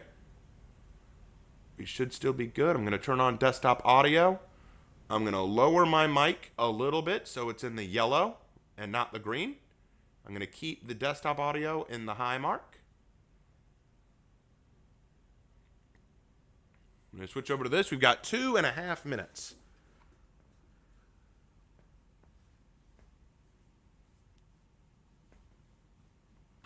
Do you think they'll ever give Pirate an execution where she just shoots them? I mean, they've done that. Just wow. How about check my Discord? Let me check that. Check my Discord. 1 second. I'll pull it up on my phone. Oh my God! Wow! Hannah, that looks beautiful. That looks absolutely beautiful. Thank you so much. It looks beautiful. Hey, Lark. Get in here and see what Hannah made.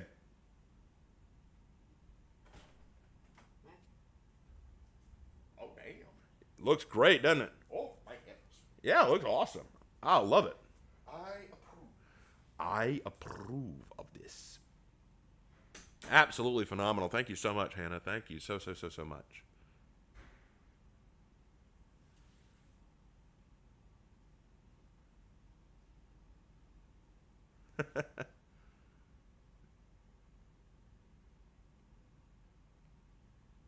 But thank you, Hannah. I really do appreciate it.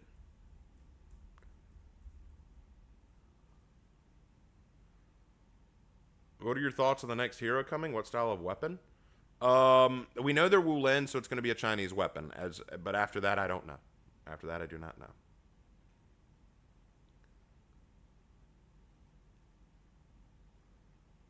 What is their outfit based on? It looks like a combination of Italian Renaissance style clothing or possibly Eastern Europe Landsknecht or mercenary. But they could be condottieri. You know, that's a thought I just had. Maybe they're like condottieri, Italian mercenaries, because Italian mercenaries also dress like that. They could be condottieri. Huh. I didn't even think about that until just now. Literally, I just thought right now. Maybe she... Oh, hey, Lark. Lark is also a knowledgeable individual in these things. I can always ask him. Lark? You didn't put your headphones in, did you? He put his headphones in. He can't hear me.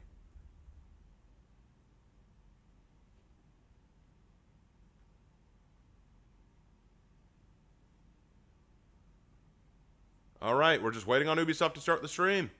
Oh no, is it going to do that thing that it did last time where I need to refresh the page?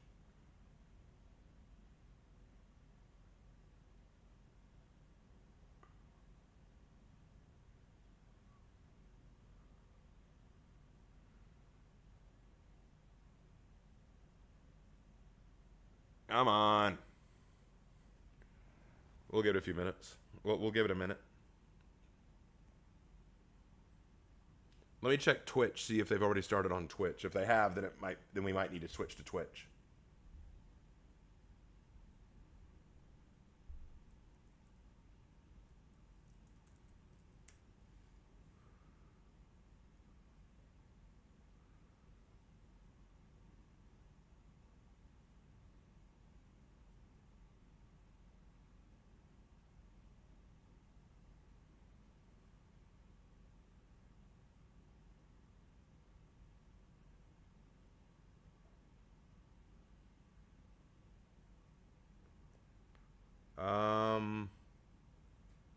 Huh.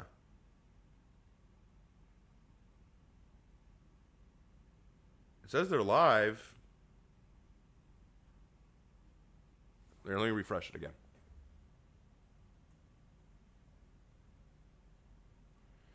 It's live on Twitch, but it's not live here. Are you kidding?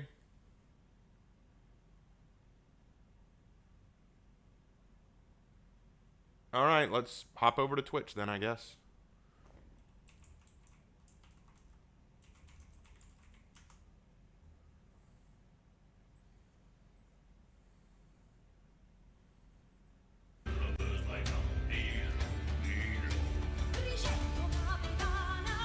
I guess we'll watch it here until they fix it.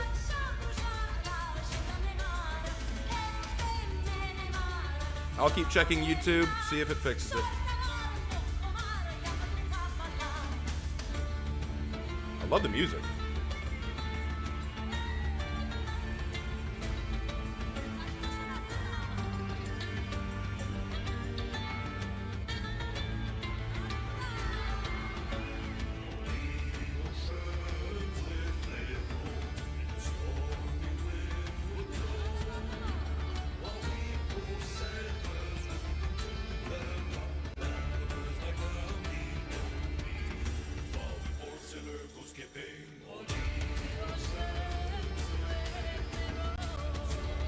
I love the music. Wow.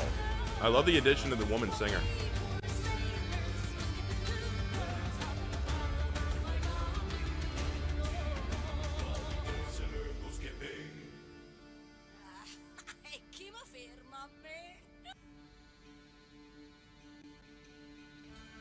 Really love that. That's really pretty. Oh, now it's working on YouTube. We can go back. We can go back. All right. Not that I have anything against watching it on Twitch, but Twitch has a tendency to run ads, so we're going to watch it on here. We're going to watch it on here.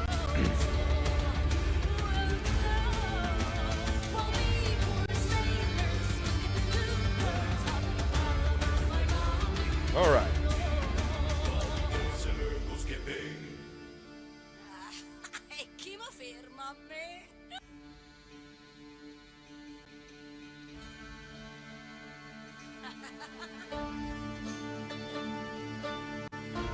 It's almost like maybe I'm, and y'all, let me know if there's any issue with my audio versus the streams. If you can hear me and the stream, let me know.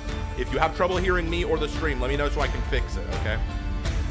But it's almost like the original pirate song we've been hearing at the start was designed to have her in it.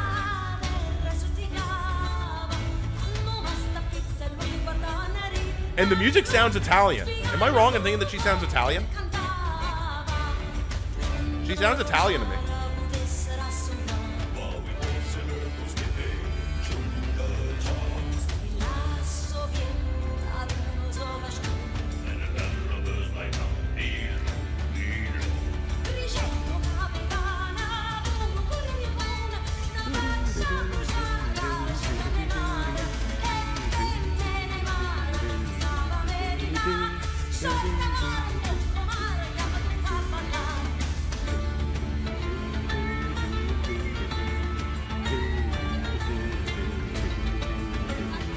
Yeah, I can kind of. This sounds way more upbeat. Like, I can jig to this. Let's go. Yeah.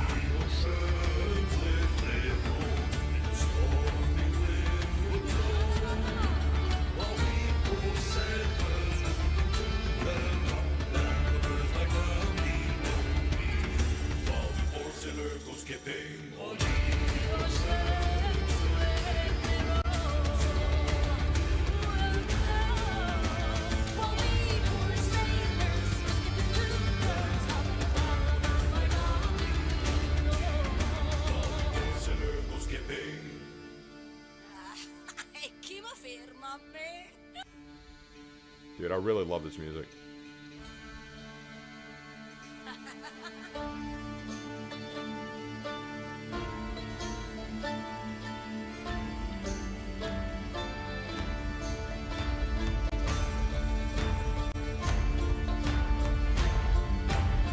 Dude, an execution where she's dancing to this with the instrument. Yeah, that'd be kind of cool. Here we go.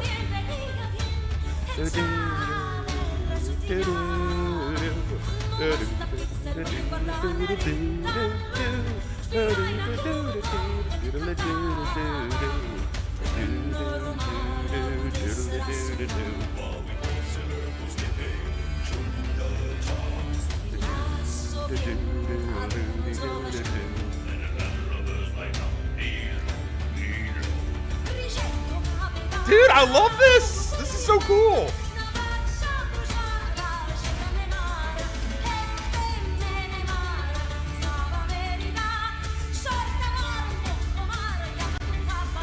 Dude, this is so good! Oh my gosh! How clever is that? You release this very dark, eerie pirate song for the first half of the season, then you fill in this really peppy, upbeat Italian singer to mix in with it, and now it sounds like a lot of fun. Dude, I love this! I want this on Spotify. Let's go! This is so good! I need lyrics. Yes, I want lyrics to this. Dude, I could dance to this. Let's go.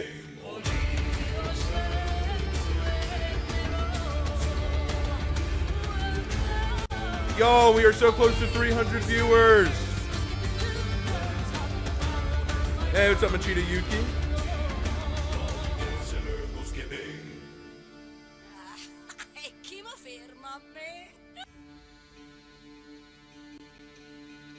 Like, yeah, 100%. Add this to Spotify, y'all.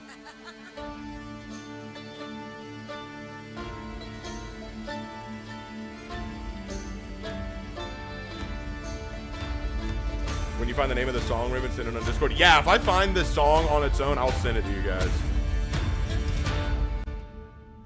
I'd 100% drink to this if I wasn't at work, which is a bar.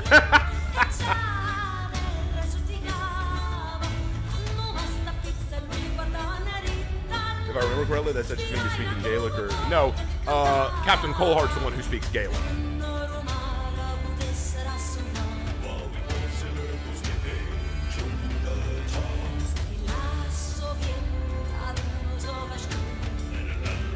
My mic's a bit quiet? Okay. Well, actually, let's get into the stream first before I fix it. Let's get past the opening, and then we'll see if I need to fix my mic.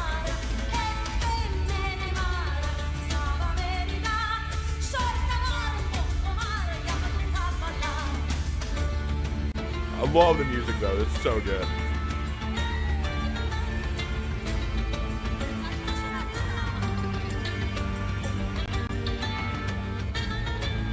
She said, who's going to stop me? Oh, you understand the Italian here?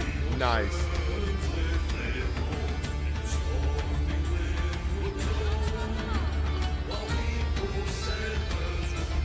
That or quiet the music. Oh, thank you, POV. Yeah, we can do that. Hold on. Let's try that. Let's quiet it down just a little bit.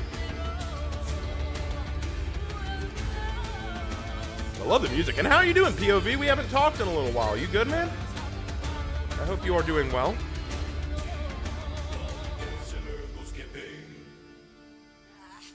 Raven, you're behind in the stream? I am?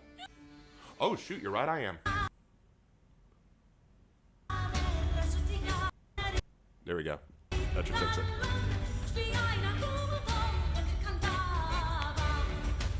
Where's Metatron when you need him? I know! No, POV, you're fine, dude.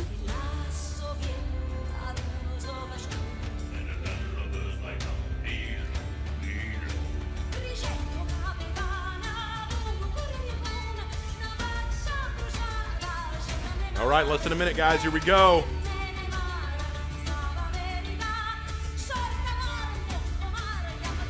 Yes, bro, I'm Italian. It's a southern accent. Got it. Got it.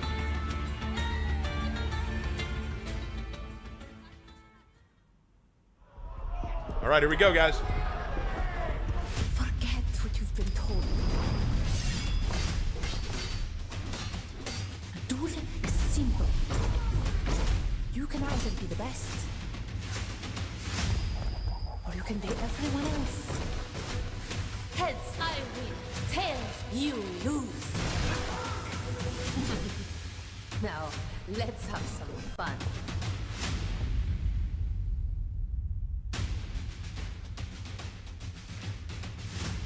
We got another 20 SDKs from Max the Viking. Ubisoft, upload the theme and my life is yours. Praise, dude. Exactly.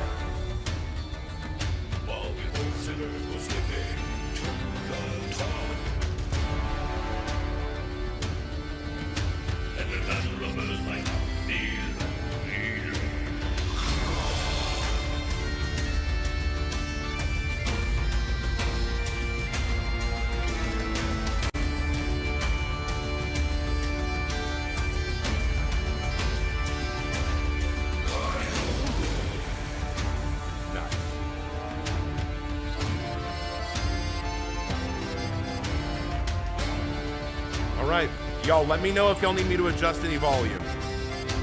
Like mine or theirs, just let me know. $9.99 from Robzilla, heads I win. Hey! What is up, Warriors? Hello. Welcome to Year 9, Season 2, Title Update 2. Anthony Kyriakou. We got another banger for you today, I can't pronounce think. that. I'm Oh, sorry. it's huge. It's amazing. Super excited. Join with me, as always, we have Nolan. How you doing? Hi, I'm doing amazing. What's up, Thanks so much. Nolan? I'm good. Chilling. Are you excited today? I am very excited for this. Nice.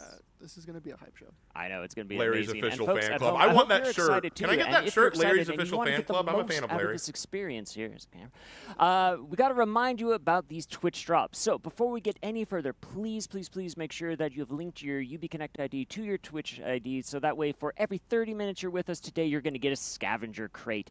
And at the end of the show, we're going to pick out some lucky winners to win a grand prize of either 100k steel or the new Virtuosa Hero. And those unlocks will be delivered on the 25th. So be watching with us here. Link your accounts. Get all the cool drops. I'm ready for it. And on top of that, like, we got more drops than just that, because we have an entire Twitch directory for this next week coming up. So you can see it on the screen here. But basically, we just want you to watch and enjoy the new hero and the launch all week, so you can see that you're going to unlock progressive rewards by just watching your favorite streamers stream the new hero and the new gameplay. So keep your eyes peeled on Twitch for all of that. Get all the sweet rewards.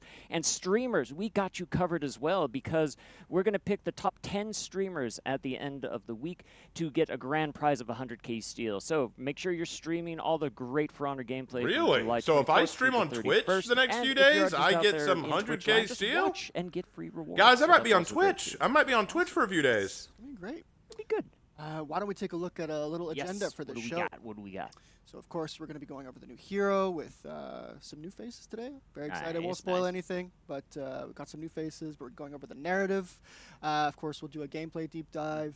We've got an animation segment, a modeling segment, patch notes, of course, with Mr. JC. Oh, good. He's here. Don't worry, folks. He's here. He's in the back. He's aura farming, I think. Or something. I don't know. Aura farming? Yeah. I like it. Good. I like it. All right. And we've got Community Corner as well. Oh, I love it. Right. It's my favorite. It's so Yeah. good. So. But yeah, we've got an awesome new trailer to show. Why don't we roll that real quick? All Max, right, show roll 'em, that show 'em. trailer. All right.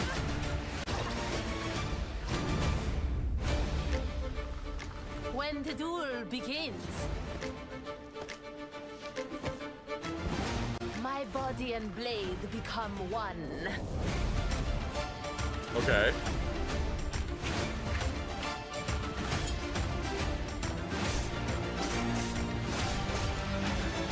Always in complete control. Nice.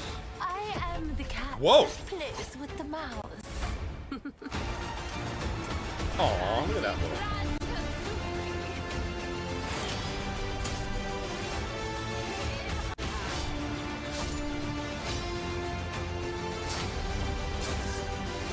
I love that look. Instilling hope in my opponent, only to swiftly tear it away. When I finally deliver defeat, and my force Oh, I love the look. never had a chance. I can't help but smile. Dude! What personality. That looks so good. I knew she was going to be cocky. I knew she was going to be like kind of cocky and arrogant. And the drip is hard. Did you see those outfits? Bruh! That's some good drip. This is gonna be so fun. I'm gonna really love this character.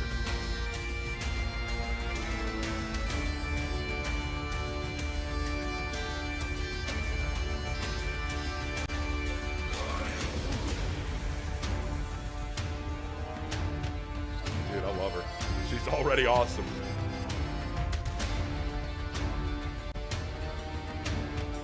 All right, welcome back, Warriors. What an exciting time. All right. Awesome trailer. We're gonna get to hear the That was lore. great. You know, that's my Yes, bread and butter. Great. We've got, of course, the usual. We've got Alex, Raph, and for the very first time, we have Ben. Ben, how Ben! are you doing? I'm doing amazing. Thanks for having me. Do you want to introduce yourself a little bit? Yeah, I'm Ben Paleo. I'm the new scriptwriter on For Honor. You're the script writer. Super excited to You're jump the into script- all this. Why don't we okay. take a look at our seasonal roadmap first? So we are now in Title Update 2, which means we have our new hero launching tomorrow, the Virtuosa. We also have a throwback event, Realistic Duel, coming out on the 28th. And we have some hero fests for Peacekeeper, Afira, and Nobushi. So really, really awesome stuff. So why don't we jump into the narrative side of things? So why don't you give us a bit of an update of where we are in the story? Yeah, as you may recall, Right. in this season, we started this season by exploring the consequences of the invasion of the Hatuns and the Mongols, and the consequences of this big event on some smaller scale event on a character, Captain Coldheart, our hero skin in T1. He is a unlucky but very persistent, determined pirate, and he has been chasing after an elusive treasure for a long time, but finally in T1 he almost got his hand on it. But almost, and this is something we actually left some crumbs off in T1. We teased that there was someone else involved in this story, a woman, she's Virtuosa of course, who had been his trainee at some point in the past, and they had a falling off at some point, and she is back now to get the treasure from him. This is a dual focusing season, and in this dual season we wanted to have a dual narrative in which for him she is an ingrate who did not participate in the plan and all of that, and he tried to help her jumpstart her career or whatever, and she refused basically. But for her, in her braggadocious perspective, he is not an unlucky but determined pirate. He's actually a dour wet rag. He tried to use her and her talent, and so she outgrew him, and it is completely normal that she left, and now he's back to get his retirement money. So that's the story that we're trying to tell in this TU. Nice. Ben, do you want to talk more about who Virtuosa is? And Yeah. Okay. I'll hear you out. So she's perfect, and I love her. But she's lots of things. Her name is Ilaria, and that kind of is an Italian reference to cheerful, smiling kind of vibes. And primarily she's very playful, as you can see. But she's also really talented and skillful and a little unpredictable. Love it. So her story starts kind of like on the streets of Heathmore. She grew up as an orphan, and so every day she's fighting to survive. And like a lot of people, you can kind of choose to be glass half full. You know, in the world of For Honor, it's heads are flying, limbs are spinning away, and she chose to take that and run with it. And so her kind of like mission is to prove that she's basically better than everybody else and having fun doing that. So over time, she became kind of an outlier and got the attention of that stinky pirate that Raph was talking about, Captain Coldheart. And so he saw a lot of potential in her and basically took her under his wing. And so over time they traveled, and she learned a lot from him, but eventually she kind of outgrew him and realized that he was using her a little bit to kind of overcome and take that treasure. Or she was an ingrate, you know, Yeah. depending on perspective. Yeah. I see the dual perspective now. little bit. It's clear. I'm the moldy, crusty old man, and he's the young and handsome guy, Right. or gal in this case. Yeah. So over time, like her reputation grew, and they had kind of a falling out. But she inspired a lot of other warriors in Heathmore, and so she essentially kind of trained them and took them under her wing as other virtuosas. And now here we are with her kind of in an open-ended ending to this story of them fighting on the beach, and she's gonna take that treasure. Well, we'll see. Did claim it, yeah. Well, we don't know. We don't say. It is a small story in the world of For Honor, and who gets the treasure is not decided. It's a really small event in the grand scheme of things, but this is something for people to fight about. We'll see maybe in the future. I want to add a few special elements about her. She is quite special in the world of For Honor. First, she's cheerful, as Ben mentioned. And this cheerfulness comes out in her name. She's a talker also, you'll see. She will be taunting people and having fun and laughing. This is coming out in how she moves, how she fights. Other people than us will be talking about that in no time. But the audio team, who cannot be with us today, really worked hard to get that out too. First, they created a second song for this season, something that we never do, so that you would have two completely different and different and completely different perspectives from the pirate team, then more dour sound of the song of the first TU, and now an exciting and Italian sounding a song for TU2. Second, she has a lot more lines. You will feel that they chose an actress who gets her smile in her voice, and also she's really masterful, and this you will be able to hear in her follies, in the SFX and all of that. It's natural for her to be that good. It's easy. So yeah, well, for her it is. That's Maybe it. not for you, but No, for her it is. Okay. Don't wanna put a sword in my So yeah, cheerful. Second point. She's an Outlander, but a strange Outlander, a different Outlander than what we usually do. She has grown up in Ashfield, but has never felt the protection of the knights. They were not there for her as she was a street urchin growing up. And so even though her outfits are pretty much coming from the inspiration of European Renaissance mercenary groups, she is not a knight because she doesn't believe in the values of the knight, because the knights were not there for her when she grew up. And so she is something else. She's an Outlander. This is also why she speaks Italian. We wanted to avoid creating a continent that would be Italy, let's say, and that we would never go back to. Instead, we wanted to deepen a bit our world rather than widen it.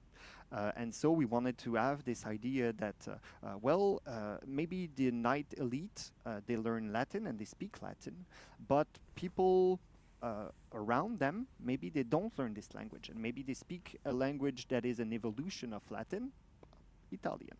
So these are some key elements we wanted to bring out in our narrative also, and you'll get some more details about that in lore orders and short stories and all that. Well, thank you so much, both of you, for breaking all that down. That's an awesome origin story. Always a pleasure. Great job, Ben, on your first time on the Dan. Yeah, Eh? it was awesome. I have some Alex, issues. I want to jump over to you to talk more about her aesthetic. I feel like her personality, as you kind of described already, is much more like happy-go-lucky, just brighter. Do you want to talk more about this? Yeah, well, her armor designs are also playful and elegant, but also quite deadly. As was mentioned, a lot of her inspiration comes from Italian mercenaries. You can see that Lance Connect influence in her first set with some of the different colors. There's also some carnival elements with that mask. You can really lean into the bandit fantasy with one of her variations with a mask covering her mouth. And then in I think the I like second that set, outfit the best. this one is just purely elegant. It is like finely structured. There's beautiful helmets that are particularly Very inspired by those of the Italian armor Filippo Negroli. Look it up. Beautiful Cool. stuff. Yeah, very, very ornate. And she also has very unique ornament placement. no other hero has this. It is on her chest. Ah, That's really cool. a chest ornament. That's new. Yeah. Okay. Yeah. Different gal. Yeah. I'm behind that. Yeah, and the customization that she can have is quite in depth. Lots of colors. Really, really nice.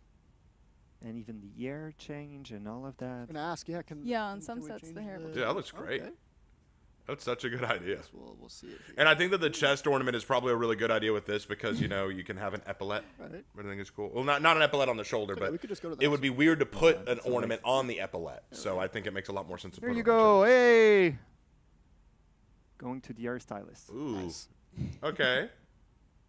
Love that look. The bright colors will work well All on right, her. well, thank you for breaking all that down, folks. Virtuoso will be available for purchase starting tomorrow for $9.99. It'll also be available for 15K steel in 2 weeks, so you can pick it up then too. Indeed. I want to thank you all again one last time for coming on the show and breaking all this down. It was great. Is there anything else that you wanted to? Yeah, I wanted just to mention something. We know that a lot of people have been wondering what's happening with Chimera. You might not know it, but we have left some crumbs for you to find in past TUs. A little bit more information will be coming up this TU, but they're coming from Chimera, not Chimeras, but Virtuoso's perspective. And she has traveled a lot, but sometimes can she be trusted or not? We don't know. But you'll learn much more before the end of the year. Cool. Awesome. Well, thank you for dropping the little tidbits there. I like it. Thank you so much again. Folks, stick around. We're going to be looking at the hero gameplay deep dive in the next segment, so you don't want to miss that. So before that, we're going to look at all of Virtuoso's armor sets. Okay. See you then. All right, let's take a look at her armor. I like that one. It looks nice, but I will probably go with something else. I like that sort of bandit look. That looks nice, but I'd probably go with the no mask in the back there. That is my favorite. I love that tricorn hat. I love that. That looks so good. I will probably go with that. That looks sick.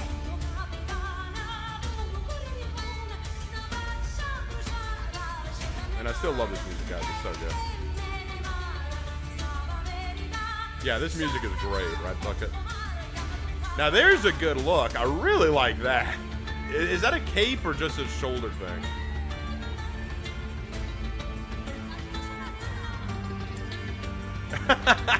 Yeah, definitely not a knight, guys. We're only going to give her a knight helmet. Again, definitely not a knight, guys, but we're going to give her a knight helmet, right? Come on.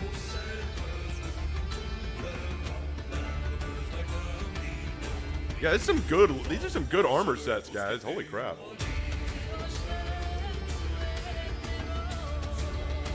Nice. These look great. These are some great outfits.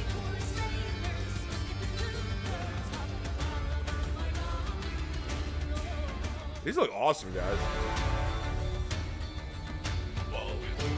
So, I have some issues with the lore. The lore is a little mid, I'm afraid. It's a little weak. How do I say this? Not gonna lie, it's kind of weak. We're taking care of that right now. There we go. As I was saying, yeah, the outfits look great, the character looks great, the personality is great, the lore is gonna need some. The lore isn't that. Welcome back, Warriors! Hello. Oh, we are excited to have you here. So you just It's saw not the contradictory, amazing it's just introduction I'll talk of about the it later. Virtuoso hero from I'll talk about it later. Raph, Ben, Alex, Anthony. So cool. Now it's time to dive into the gameplay for the new hero, and who better to introduce that and walk us through it than your Lord and Savior JC is back. Welcome, JC. JC! Ritual function again. Like I was looking at chat from miles away. Yes. And then I got a calling, and I just teleported here. That's right. Just so I could be here just in time for this. A portal opened up and Yeah, out you weird. stepped. Just walk into and it, you're and here. I get here. It's amazing. Your fans demanded it, and you Y- are yeah. here. So there it is. I live for my fans. There you go. I'm If pretty it's sure. not for fans, I don't know what I Just would wither away. Like Yeah. we like it. But that's great, fans. We need that. But also join us on the couch today. Costa, welcome back. Hi, everyone. Good to see you again. Been a Yeah. little while. It's been a while, yeah. That's Yeah.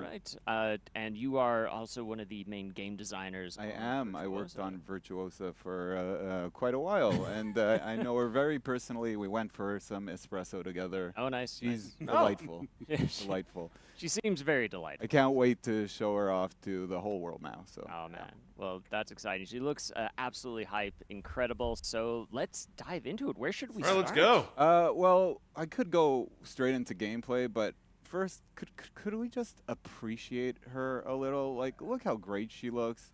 Look at her smile. Look at her walking, strutting. Oh, that you strut. know, such confidence. Look at her strut. She's a Swagger. peacock. Let's She's got go. a presence, you know? Yes. She's like Oh, taking up that space. is She's not afraid of who she's going up against. that She freaking knows strut. She's smug. She knows that she's better than everyone. She's really great. And then she's got this.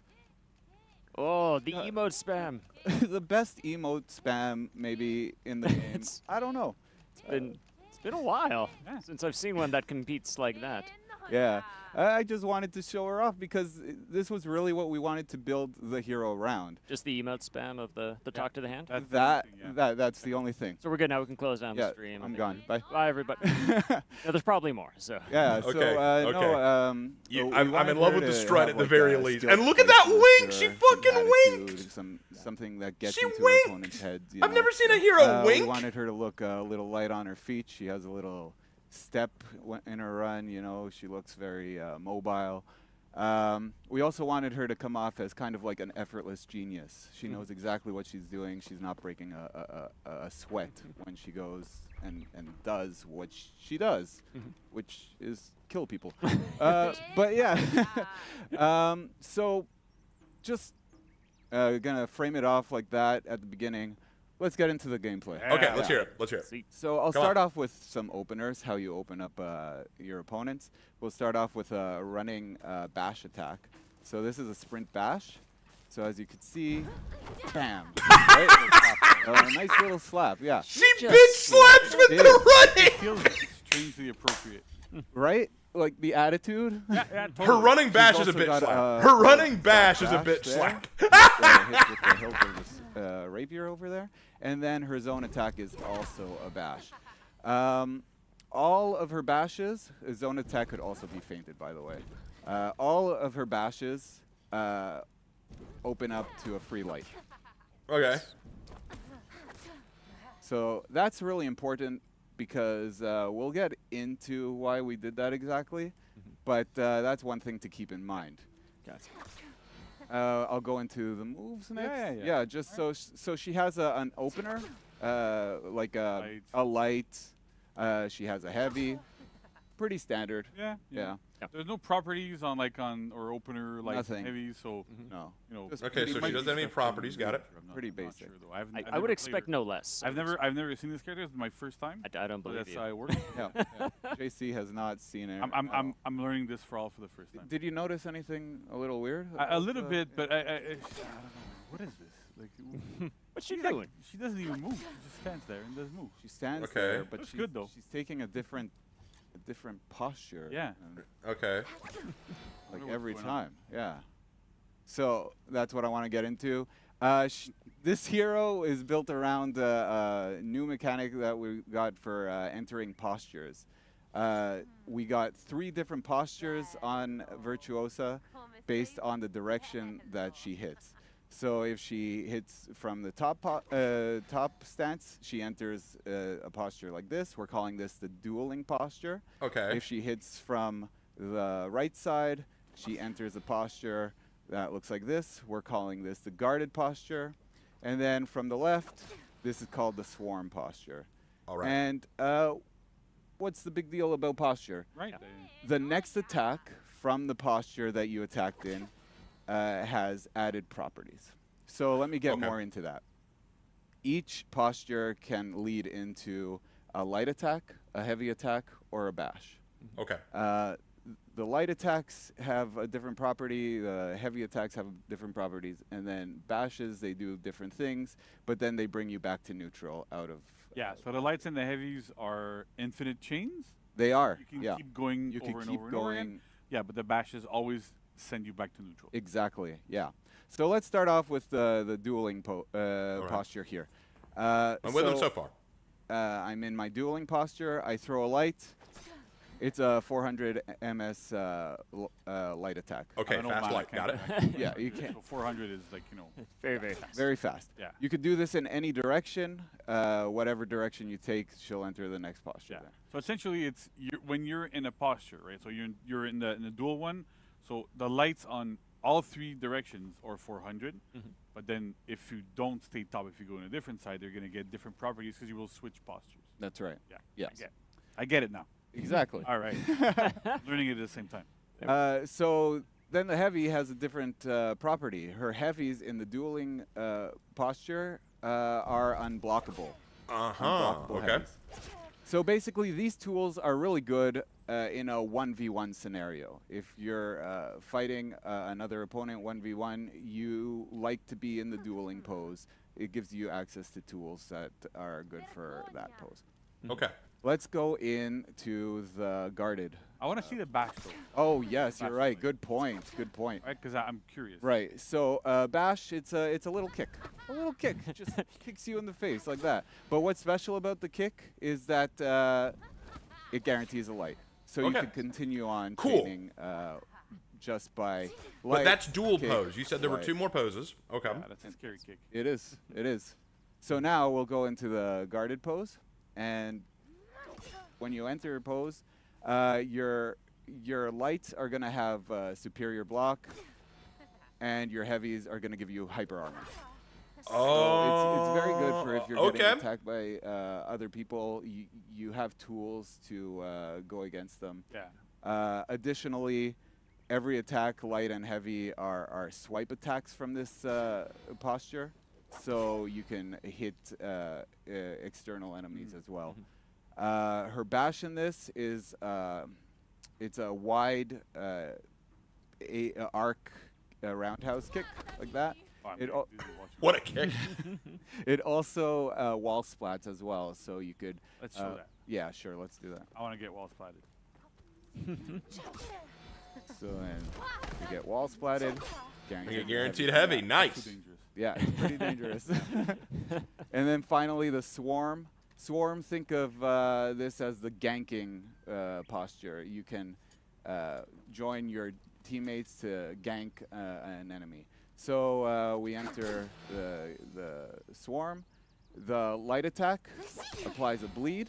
Ooh. Bleed does damage over time. It doesn't rake up revenge. Annoy It means doesn't boring. build Okay. revenge. It's a good tool to get some extra damage in. Synergize as well with PK and Open. That too, Yeah. yeah. Shaman. PK, Shaman, Nabushi, all Yeah. are bleed girls. Yeah, that's good. All of them.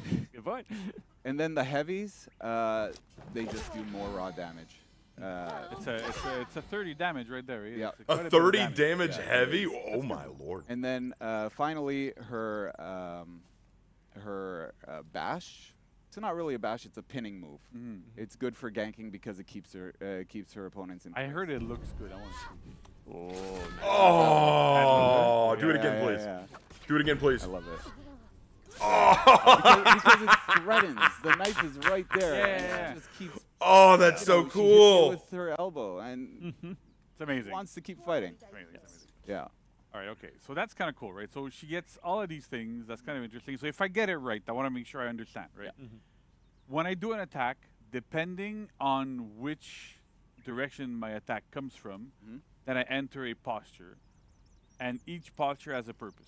So like when there's one that's like for duels, there's one for when I'm being outnumbered, and there's one for when we're outnumbering people with my team, right? That's kind of the gist of it. Exactly. All right, awesome. I get that. That's Nice. cool. Let's keep going because I'm sure there's more. Yeah, there is. So the idea with her is, well, if the postures depend on the direction that you throw your attack, we don't want to really limit the player in which direction they could throw attacks. So dodge attacks usually are a predetermined direction that their attack comes from. Virtuosa has multi-directional dodge attacks. So, What? for example, I could be dodging left, but sorry, I hit heavy. I could be dodging left, but attack right, or attack top as well.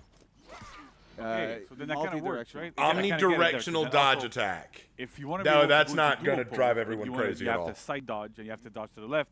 You want to be able to go into dual posture, right? So you got to be able Exactly. to top. Bro. Exactly. That's the same for front dodge as well. I could front dodge in different directions, just like that. The inputs is a bit tricky, right? Because you gotta, you gotta be quicker on the draw there. That's gonna be But, crazy. You got to be quicker on the draw, but we also have like you could predetermine which direction you want to do. As well, Oh, for that's example. cool. Nice. So, nice. yeah, we wanted to make it user friendly. Yeah, so that's the different ways that you could enter postures, All right. like I explained. Another thing to take note is in the demonstration here, I've been kind of attacking, staying in posture, attacking. It's yeah. pretty slow, right? Yeah. But that's not necessarily the case. You could chain your attacks as well. So, as you can see. Oh my. Oh my lord. So you don't have to go into the posture, but the following attack always takes the properties of the posture that you would have been in if you didn't chain the attack. So I can't spam 400 MS lights, right? Because they're always No. on top. I could, but it's not gonna work. You 'cause could. You block could just top. block top Yeah, and yeah, it's over. But it's pretty cool. So then you can kind of skip going to that posture and to just attack faster, but then you don't get in the Okay, posture, I noticed right? something. We'll see. Her stamina's not regenerating. Look at her. Her stamina's not regenerating. When she was in the posture, it wasn't regenerating. Is that a thing? You might be thinking like, okay, I got to think one step ahead. I got to get into this posture to do this property. I'm always thinking one step ahead. But what if I need a property that is unavailable in my posture that I am in now? Yeah. So for example, right, I'm like, let's say I go into this one, right? And then, oh no, I want to do like, I need to do an unblockable, but I'm in the wrong posture. So how can we fix that? Yeah, so I'll show you. You just, so let me get into a posture. I'll go into this. And I want to do an unblockable heavy. In this posture, I would be having hyper armor. What I could do is I could soft feint into the direction of the unblockable. What? So for example... Oh my lord. So you get access to the properties. Okay, so you can Exactly. soft feint into another I property. could That soft feint to either light or heavy. All right, that's cool. This Only, character's nuts. I love it, heavies but it's in nuts. chains, Okay. Can be soft fainted though. Okay. You cannot do it from an opener a heavy. All right. Yeah. Nice.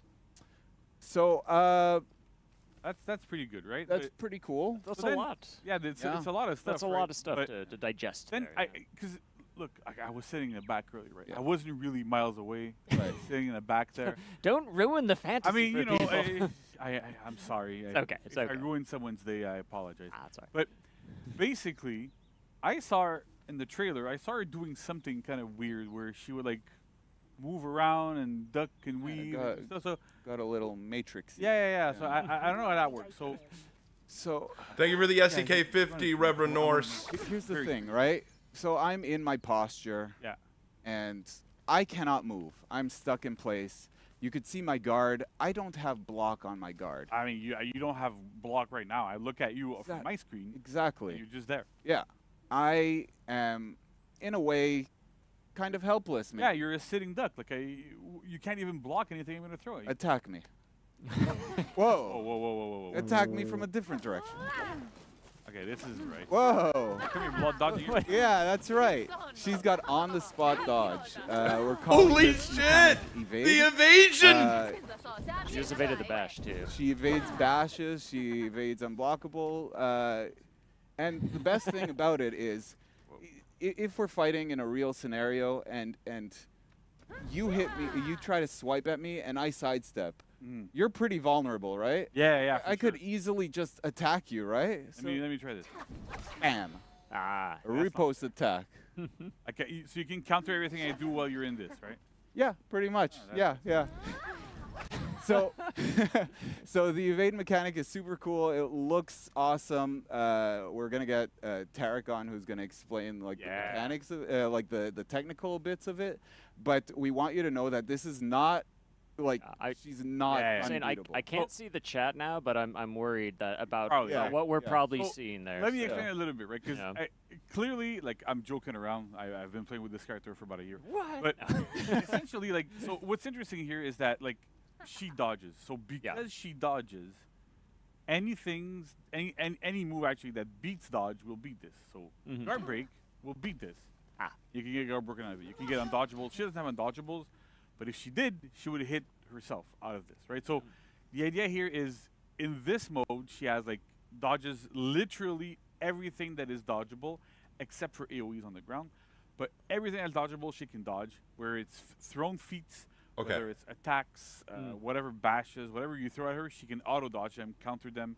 That's great. Nice. But anything that beats dodge, beats this. Okay. And so I understand it might look like, whoa, this is insane.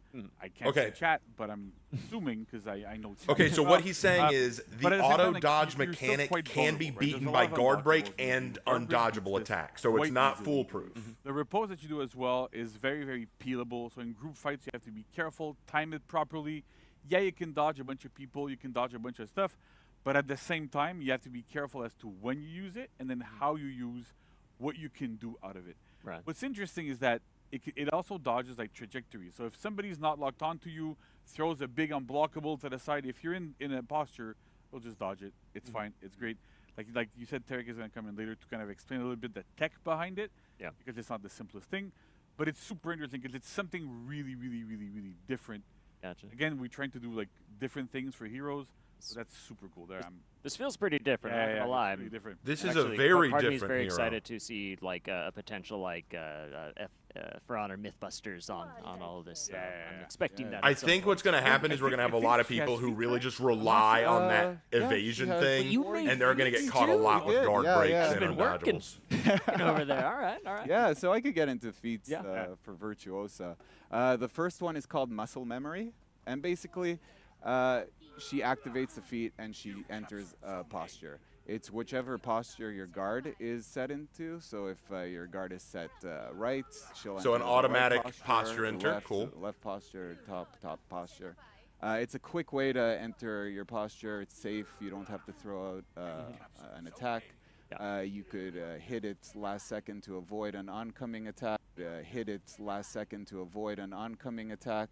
You could also use it to get access to properties right away from neutral, pretty much. It's pretty cool too because you can use it while you're in a posture. So I go like, I don't know, if I'm going right, then I don't want to soft feint to get to another stance or to another posture or whatever.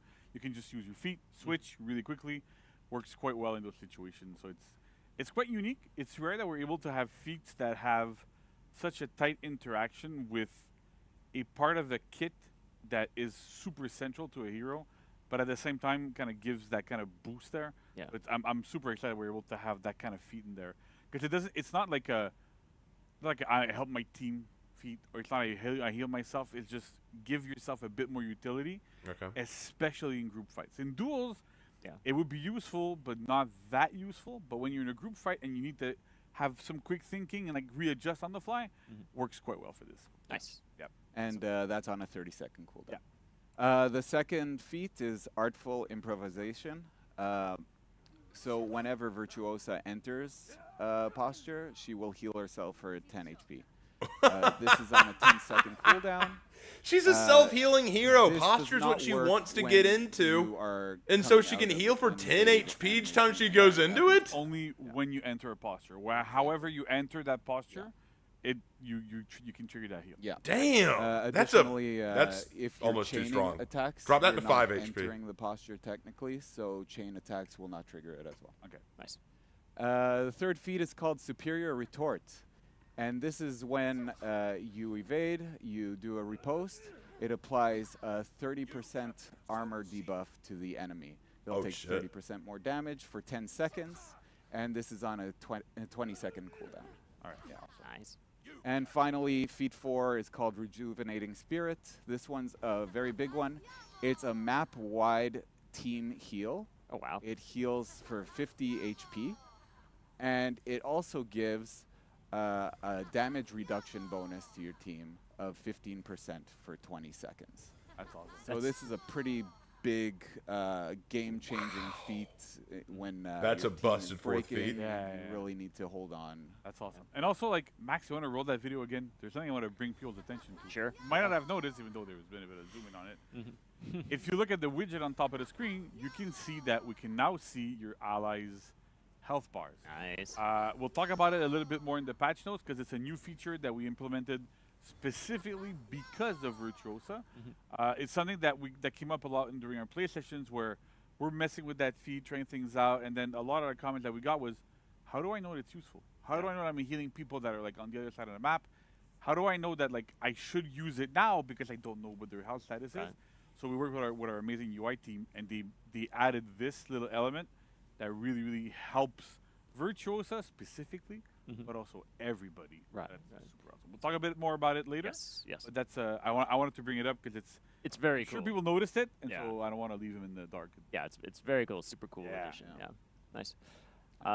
That's her feats. All right, that's Amazing. cool hero. So That's yeah, it? that's pretty darn cool. I'd That's say crazy. So. There's so much going on. Obviously, that we can see like the new systems and mechanics that were developed for Virtuosa are absolutely mind blowing, and I really just can't wait to see this launch, out in the world for people to get their hands on it. But I got to imagine like creating a hero like this with like this many kind of unique features to it has got to come with its own challenges. and stuff. Yeah. Is there anything you want to like So highlight? there's a lot of stuff, right? So the first challenge that we faced is building a character, a hero, with that weapon in For Honor. Because it's like a lot of people I've seen a lot of people comment about it and talk about it on Reddit, and even like previously we've been discussing having a rapier for a long time, but it's a small weapon. It doesn't have like a big thick blade. It's made for dueling. It's made for specific things. So you can imagine that having a huge No deflex though? No, I didn't see any deflex. But then again, she has that perfect So Vanessa and I sat evasion down skill. over a year ago when we were trying to discuss it a little bit more. How I think we're she's gonna a build hybrid this hero, what Superfly. we're going to be doing from the beginning, and we wanted to create somebody that fit in the For Honor world, but also was really contrasting with the rest of the world as well, so that she could feel very, very unique, feel very different, and have that attitude, right? Like they'll talk about it more in the animation segment. They'll go into details, but I think everybody knocked it out of the park. Hardcore. Sure. It's a completely different hero. She looks different. She feels different. She plays different as well. But at the same time, she feels like she belongs in For Honor. So that's great. But even past that challenge, right, we went into the mechanics of it, of that evade. It's complex, right? Like normally the way our dodges work, it works quite well, but you can't just go, hey, I'm in here and I'm dodging, right? There's a lot of stuff about what direction you're going to do, like that little animation. How do you detect these things? How do you make sure you're able to dodge things that are not locked onto you? Like there's a lot of aspects to it that are really complex. Tarek is going to come in a little bit later, one of our amazing programmers who can talk about a little bit more how the tech went behind it. But that's great. We had challenges with the feat that we managed to resolve with the health bars. So there's a lot of things that goes into working on a new hero that does something like this that is not always the simplest thing to do, but we like to challenge ourselves, and we challenge ourselves for our players, right? We want to have heroes that our players are going to like. I think the that are fourth gonna feat is a love, they're little gonna fall in love with OP. them. The others, And I don't know. One of the other things that The one of the second big feat pillars might that need we some were adjusting. building towards with this hero was a stance hero. It's been a while since we've had like dedicated hardcore really stance users. Right. Usually it's two stances, right? You have like Medjai that has like axe mode and staff mode. Right. Of Highlander, some stuff with Shaolin, but when we went into it, we were like, okay, so how do we make the ultimate stance hero? And we ended up building 4 stances, right? Neutral, and then there's like all 3 different postures that have different attacks. So it's a lot of work to get all these things together, getting the right properties everywhere, getting like the right animations everywhere. The animation team worked like extra hard to get all that stuff going. Audio had to work like crazy because there's a lot of audio, there's a lot of moves. So it's a lot of work from every single team involved. VFX as well, like everybody. And everybody comes together as a group, and we work really hard on this to solve all these challenges to deliver the best hero we can. And I think it's like the results speak for themselves. She absolutely speaks for herself. Yeah, amazing stuff. Well, thank you so much, JC. And Costa, for you, any like kind of final words? Yeah, it was a pleasure to work on this hero. I'm really excited for everyone to get their hands on this hero and play with her and have fun with her. Huge shout out to the whole team. Oh man, there's so many people to thank. Michelle on animation, Tarek, Antonin on This hero is going to be crazy, guys. Not even Olivia kidding. and Terry on audio, Fred on VFX. I know this much. I'll be playing against bots for a all while. The designers. I know I'm going to run into a they lot of all toxic helped people. A lot with their inputs. I really wish I could have brought the other Costa in. Who was That's right, because there also a are game two of designer. you. Yes. Yeah, and we both worked on this hero. It was our baby. So I'm not going to say we did that on purpose because it's easier to remember like your names, but it didn't hurt. So. no, it didn't. But he's in Italy now. Is he? Yes. Quite Okay. fitting. Yes. Really? Yes, for Really, just in vacation. Italy, we just released the Italian hero, and you go to Italy. I hope you're watching this, Costa. Yep. I hope you're enjoying yourself over there. I really do, actually. And watching the stream. And watching the stream, yes, of course. But yeah, a huge Yeah. thank you to the whole team. and Yeah. We really did a great job. Yeah, and as I said, Yeah. it's a massive team effort, right? Like everybody pitches in, even if you're not like directly involved with the gameplay side of it. We do play sessions constantly. Everybody on the floor tries her out. Everybody tries everything. We hear everybody's feedback. The design team is working like crazy to assimilate everything to go, where do we do? How do we handle this? How do we handle that situation? Wow. A lot of the things like that, the health bar thing, right? I Yeah. mentioned this came from feedback that we got. I don't remember who mentioned Yeah, it guys, at let's first, take a moment to unfortunately. appreciate that we're But it's actually like- getting it's this some of those really little unique things where hero you go, "Hey, you know what, despite like, the there's budget a bit of constraints I'm sure they improvement." have. There's a bit of an improvement. we can Like, do. they And could very everybody easily just give us participates. a For Honor cookie is- cutter, I bland as bread say hero. it like, you know, it's almost a joke with there, just but we're like a repeated big family. We're unblockables or very, very bashables tightly and all knit that, team, but we have a and very it unique shows hero here. And whether you love her or everybody hate works her, I'm together glad that very, we're getting very, something very like well, this. and we're able to deliver insane content like this. That is just, it's amazing. Like, I can't speak more to it. That's awesome. Well, very cool. Well, thank you so much, JC. Thank you, Costa. Folks at home, we hope you're excited as well. Wait for the till we get to a Virtuosa, good stopping trust me, point, and I'll don't tell have you to why wait I think long the because lore is she a little launching weak. tomorrow. So we're very excited about that. But we have more to show off today, more to dive into. There's more, but wait. There's more. So coming up next, we're going to bring some Vanessa on and some other guests who are going to go into an animation deep dive about the hero and kind of what went into building this new character. So No, stick she's around, don't go Italian, Ian. anywhere. And in They've the said meantime, please numerous times enjoy she's the Italian. slideshow video of all the TU2 weapons that are releasing as well. So She's apparently based on the enjoy. We'll be Condottieri. right back. Oh, we're getting to see her the weapons. Oh, all kinds of weapons.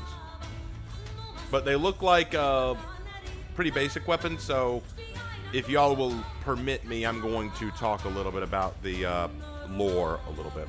So let me lower the volume of the music. Although I know the music is a banger, I'm going to lower the volume just a little bit so that y'all can hear me. Ah, shit, my mouse died. There we go.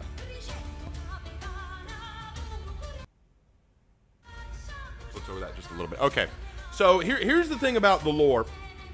So the lore is basically that the main virtuoso was a street rat, kind of a poor as dirt girl growing up on the streets of Ashfeld, and she wasn't taken care of well by the knights, but she learned how to fight, learned how to basically pickpocket, steal, and fight, and she was discovered by Coalheart, who took a liking to her and decided to adopt her onto his crew.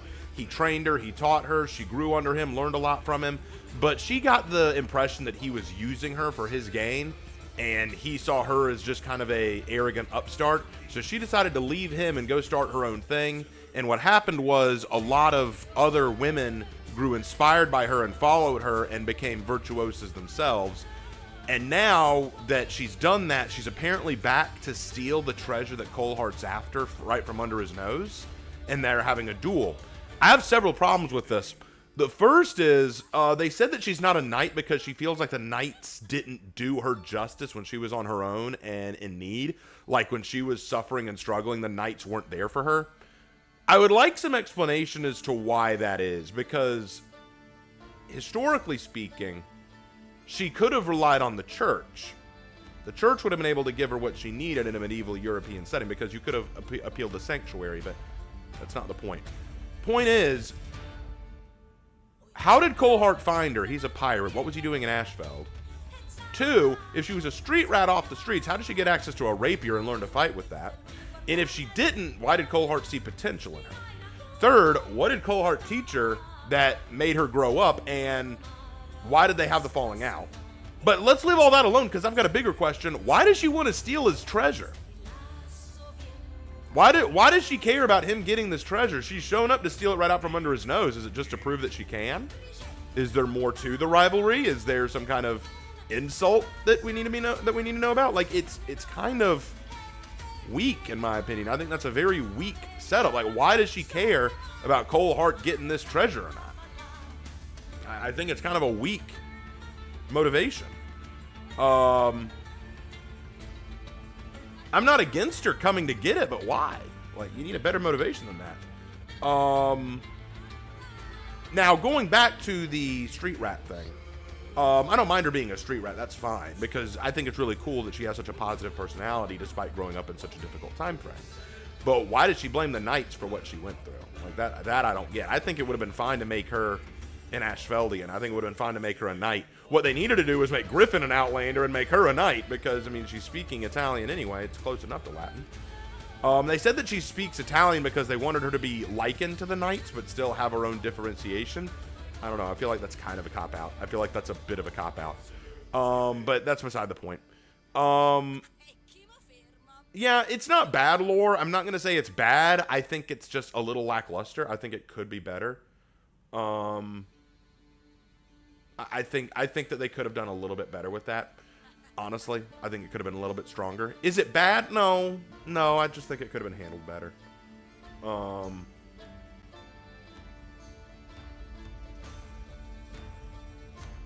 So that's my stance on the whole thing. Is it bad lore? No, it's just weak. It's just kind of lackluster. What's really missing are two things: motivation and conviction. What does she want, and why is she trying to get it? That's what's missing from this girl. Motivation and conviction.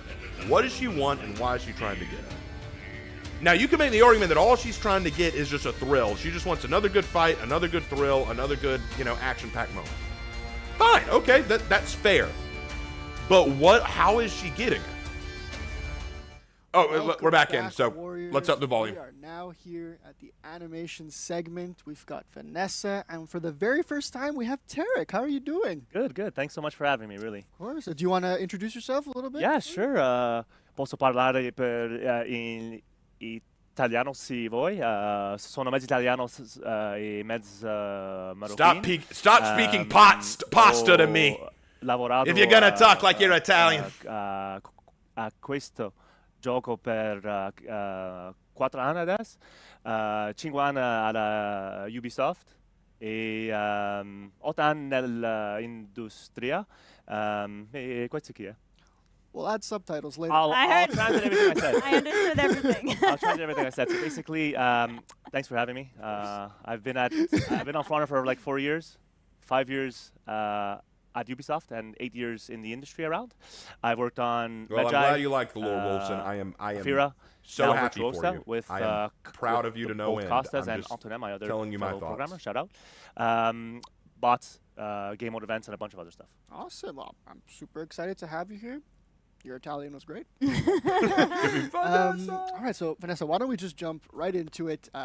Virtuosa is so flashy and fun to play. I think every time I got to play her in play sessions, the one thing I can think was she looks like she's having as much as I'm having playing her. It's like she was having so much fun. I was like, this is great. I felt like I was relating to her. It was awesome. So do you That want to was intended. I'm glad you felt that way. I hope everybody's gonna feel that way, because yes, she's definitely having fun. You can see her when she's like moving, when GC and Costa present to her, like she's having fun. I agree, Mal. And I'm with you on that She makes one. us having fun producing her, like doing her, and like it's so fun. with. Yeah. It's great. I brought a little something with me. Show and tell. Yeah, it's made of metal. I so want it's one. yourself. So our team at MoCap, we have people that do real fencing, actor ones. So they like show us how it is and all of that. So you can parry, canabo with this, like this. So it works. But yeah, we made it our way, like our own unique way fencing, because she's inspired a little bit with Italian school and Spanish school, but we took a little bit of that, the thrusting, the slashes, and we make it our own. And she's light on her feet, Nice. fighting with ease, and yeah, she's deadly. Nice. That's really like the For Honor way, you know, like pulling a little bit of Exactly. inspiration and making this new awesome warrior. Absolutely, yeah. But yeah, I think I want to talk a little bit too. There's more facial animation this time around, right? Yes, I mean, yes, like GC mentioned, we try something new, we challenge ourselves, and we don't have a lot of facial animation on For Honor, but for her, we're like, oh, we wanted to showcase that she have fun, and Yeah. emotion goes through the face, the eyes, the smile, so we wanted that. We didn't know how much we could push. We made a wish list. I think I have a picture. This is a little wish list I made right at the beginning of kind of the face I was looking for. And I wasn't expecting much, like maybe just a smile, that's going to be good. But the character team and the rigging team, they did like the tongue thing and the eyes. And we have all of those, so you saw them in the gameplay trailer. Yeah, but she's super expressive. right, Yeah. it's cool. It's very cool. It was quite something to do, like to apply that everywhere. And she's looking at you. She's winking as well. So she's breaking the Winks the at the camera. I know. She breaks the fourth wall a little bit. So again, I think she's having fun as well with the player. Yeah, she's amazing. Speaking of the wink, do we want to take a look at that execution maybe? Yeah, there's an execution with a Yeah. wink on it. So we Okay. really focus on that. Let's So see. we have some raw mocap. I know you guys like it, T-pose. The beginning. So, oh yeah, when we shot mocap, we were having so much fun. It was because we usually like a bit, For Honor, we mocap data, blah. But for her, we were like really more playful Leaning into and the yeah, leaning into that, and it shows. It transpired through the game now. Like it's really cool. So you see here the execution. It's a bit slower because we want to showcase the pose. If you go too fast, you lose that a little bit. You can see that Very Warden's gonna have nice. a little bit too much fun. Right here. Love the movement. Love the Sorry, motions. we didn't put that in execution. You're gonna see a version where we apply more strength, more speed a little bit, more punch. I mean, we don't hurt ourselves during mocap. We try to Gotta be safe. kill ourselves. Yeah, exactly. So you can see that some camera work as well.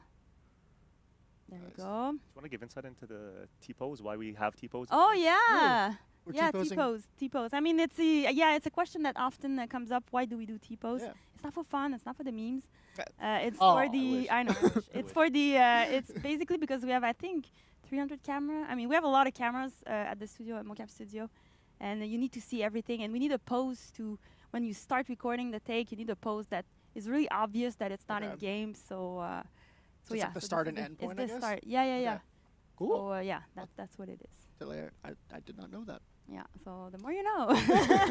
And now What's the let's see the execution final grade? version Can we game watch it again? of the execution.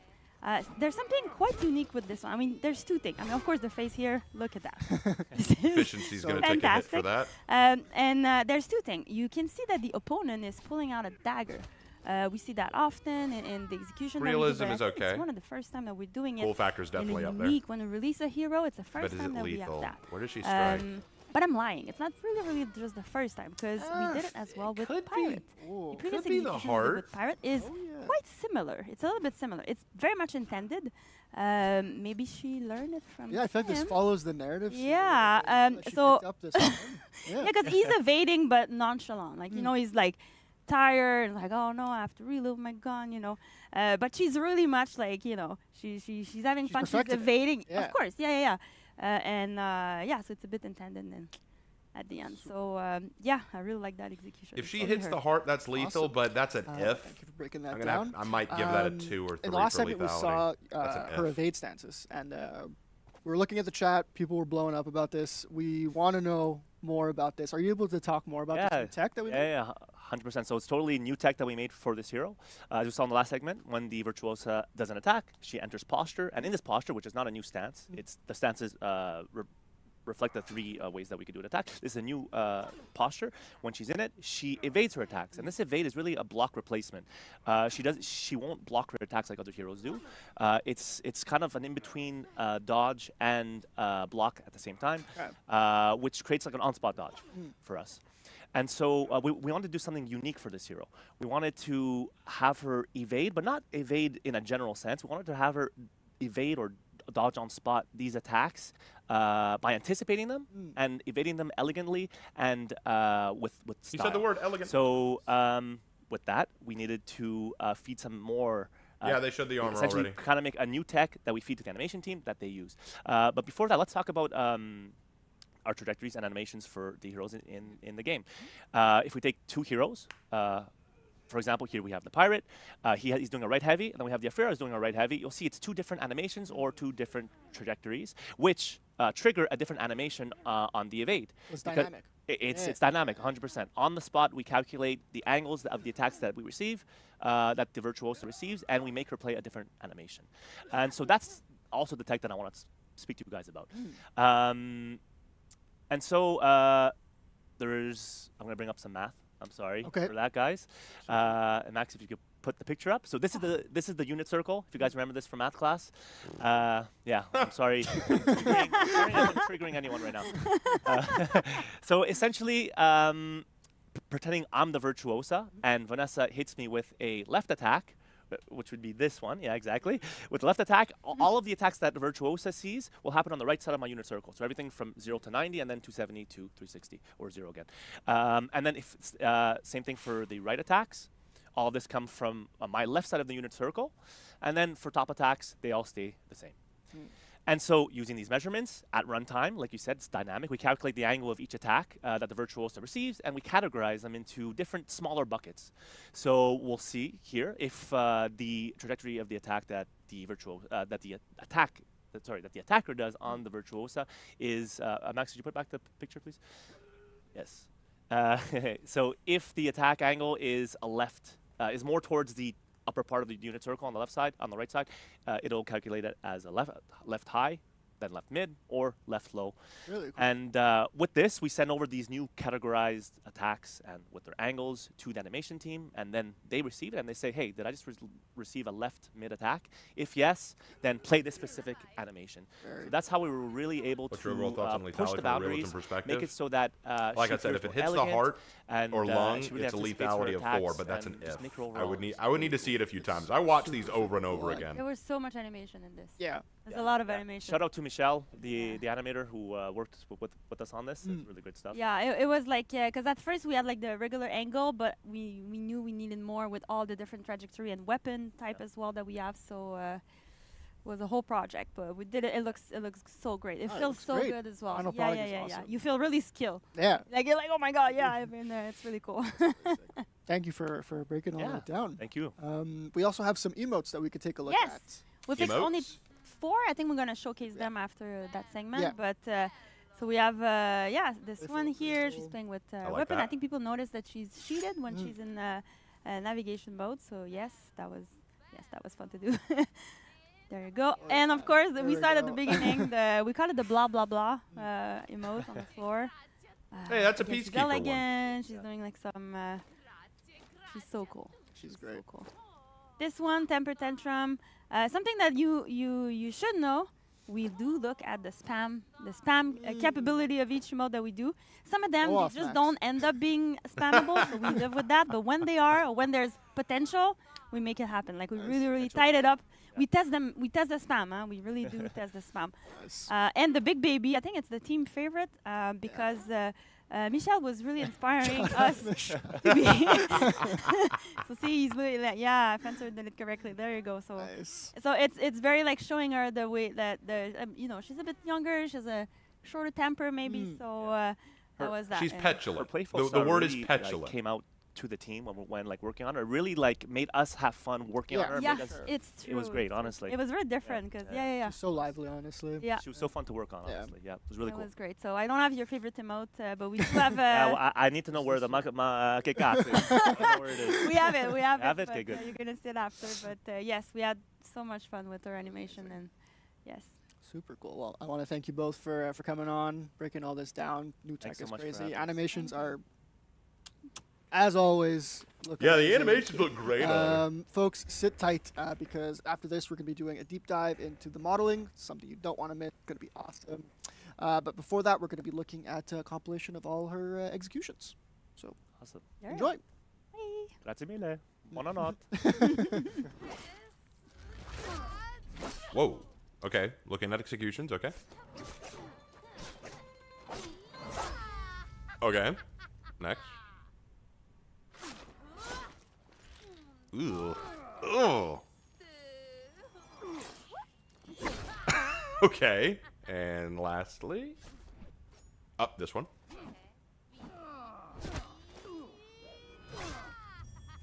Nice. Nice. I can get behind that. Okay. Bello, bello. Oh, basta. Okay. No, no. Oh, Okay. grazie, grazie a tutti. Il piacere è mio.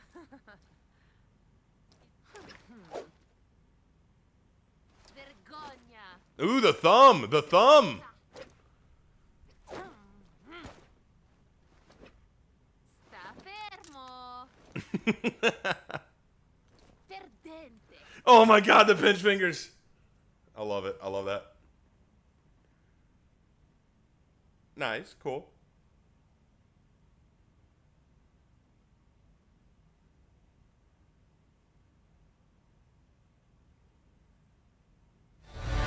Oh, she's playful.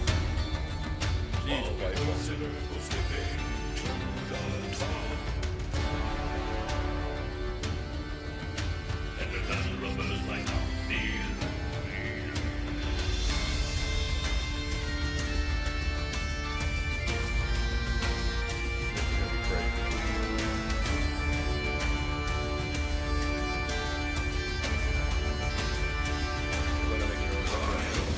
Yeah, I'm gonna be making a legend on her. I'll be making a legend, don't you doubt that.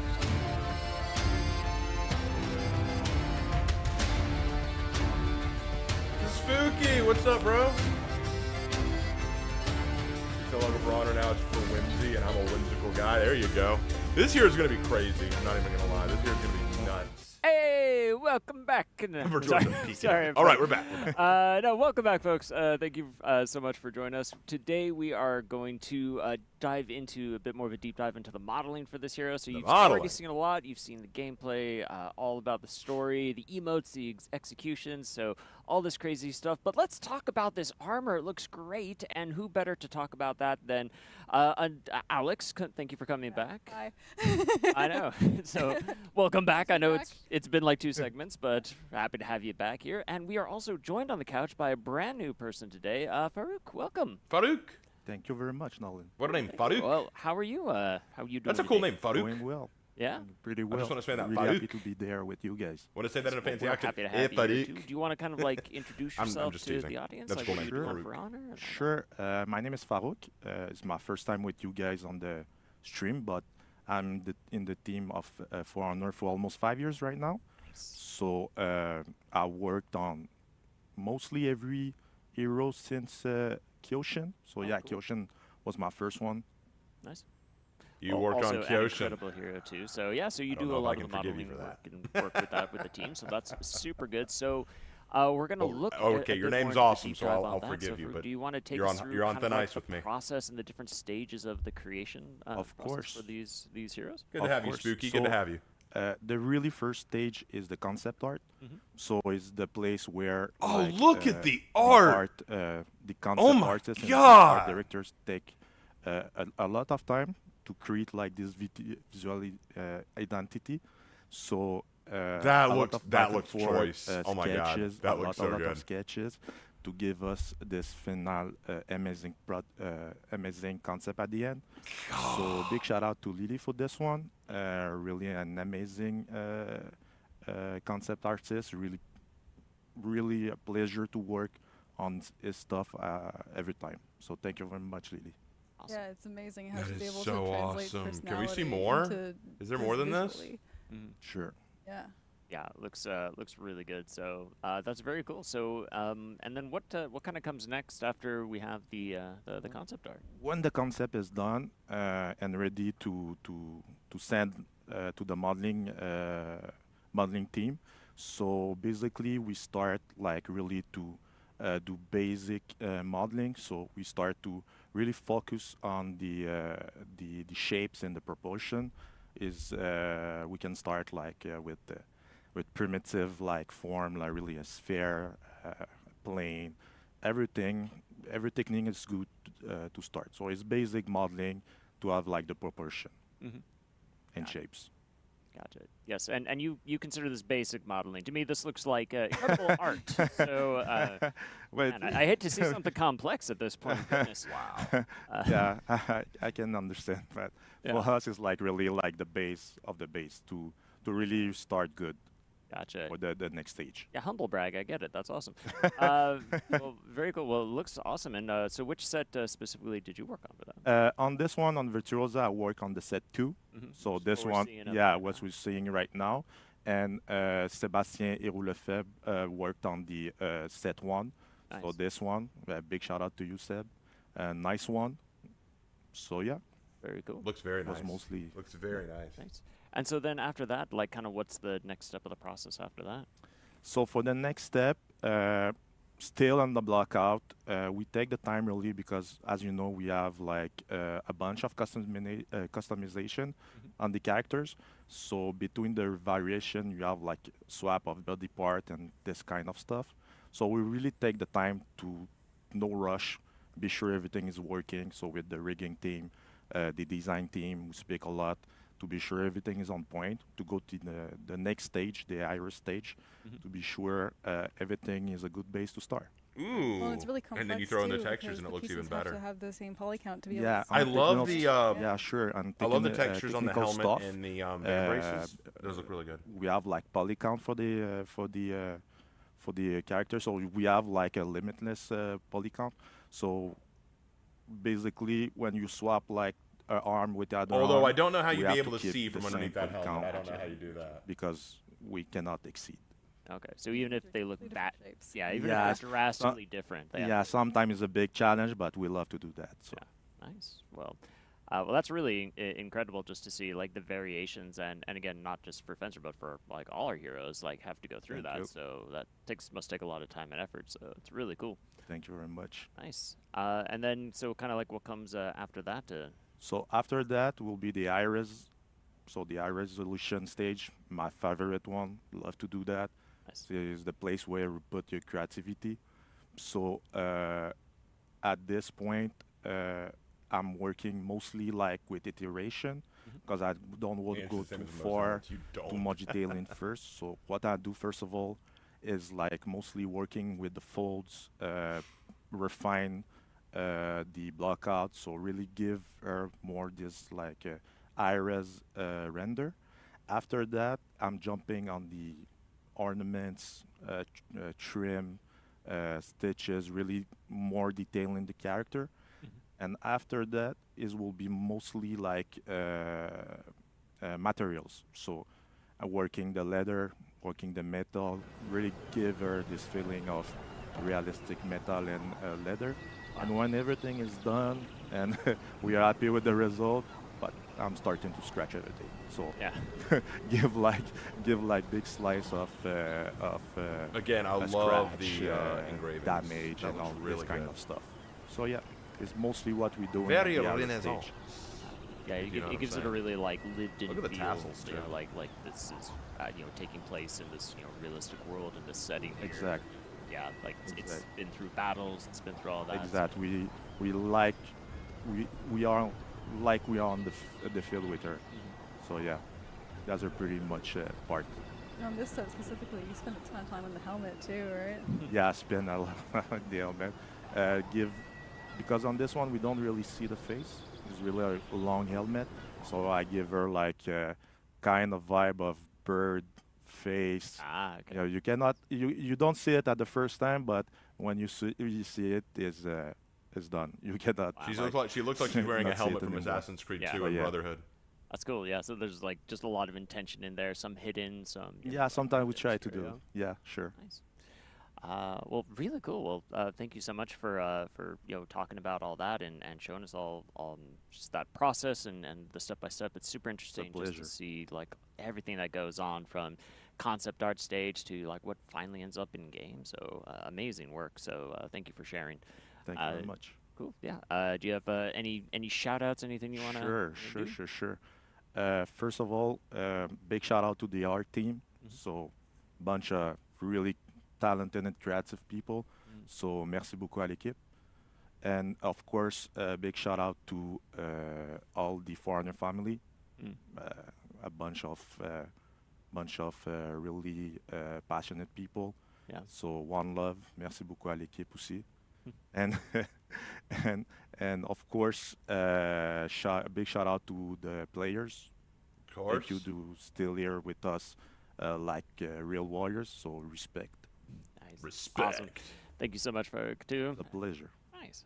Alex, anything else? Oh yeah, and just a shout out to the Chengdu team for the weapons. That's on right, this. yeah. Yeah, they're really, really gorgeous. The seats You know what? How about a big shout out Very to cool. the historical Well, awesome. warriors Well, again, who thank gave you, us these so much warriors? for, How about coming that? along, for, Shout showing out all to this our off to the, forefathers the and audience out there. foremothers. You know what I'm saying? Folks, we hope you enjoyed that as well. So Can I again, get a big shout out reminder, to the Hero them? is going live tomorrow, so you're going to have your chance to get a hold of this, unlock all the new weapons and armor for yourselves, dress it up, apply all the cool color swatches and patterns and everything, so it's going to look sick.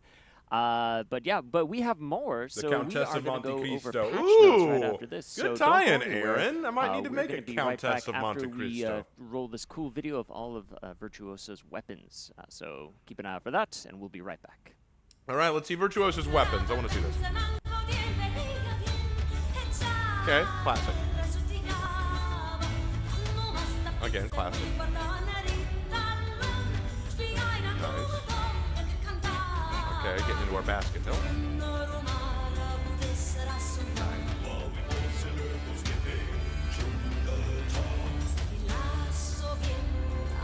Nice. Okay. Ooh. Getting the gold coloring. Like it. All right.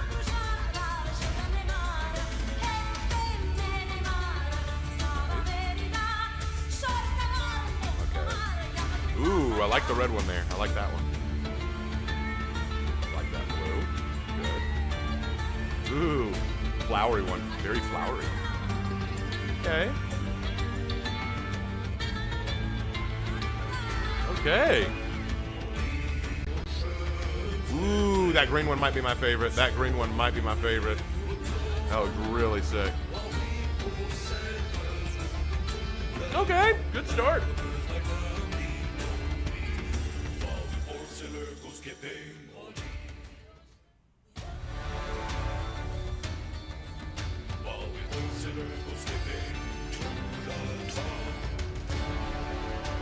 All right, patch notes time. Time for the patch notes.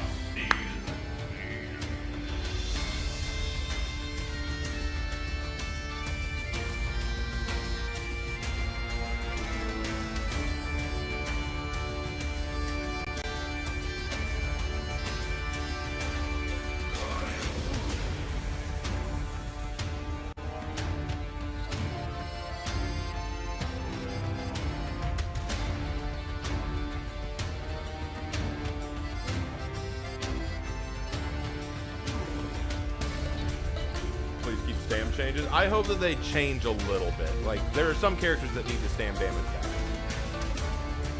Like, I think that Centurion, especially Gladiator, I think they both need it back.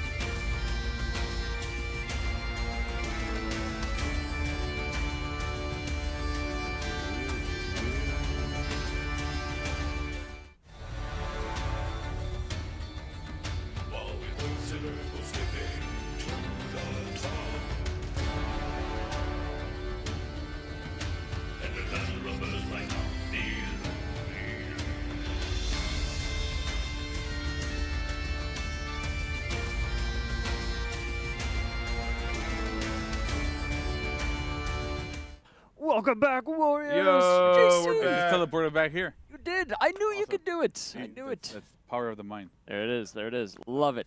Well, welcome back. Well, thank you for having me back. Well, of course, yeah, wouldn't have it any other way because we are here to talk about all the cool new stuff coming up. Not just the new hero, but we have other stuff. Yeah, we do. I didn't know. That's right. Well, I mean, you well, know now. I'll discover it as a scenario to the people. Yeah, we'll give you the PowerPoint. You'll Okay, pick perfect. up from there. All right, we need the PowerPoint. Let's see it. All right. So what do we got? Yeah, well, before we get into the actual patch notes, right? There's a couple of things I want to talk about that are not necessarily in this, but we are adding 2 new anti-aliasing features for PC players specifically. Nice. So we're adding NVIDIA DLSS that use like a bunch of frame generation, and it boosts frame rates while it maintains a really good image quality and a lot of responsiveness. You need a GeForce RTX card for that to work, so typically Series 2000 and over, Series 20s, but that's pretty good. I don't know anything It about gives that, like a so nice I'll- boost of frame I'll- rate. We also implemented the AMD Fidelity FX Super Resolution 2, also known as FSR2. So it's an upscaling algorithm, right? So that you can run the game at a lower resolution, enable FSR2. It'll put it up at a higher resolution that looks better than regular upscaling.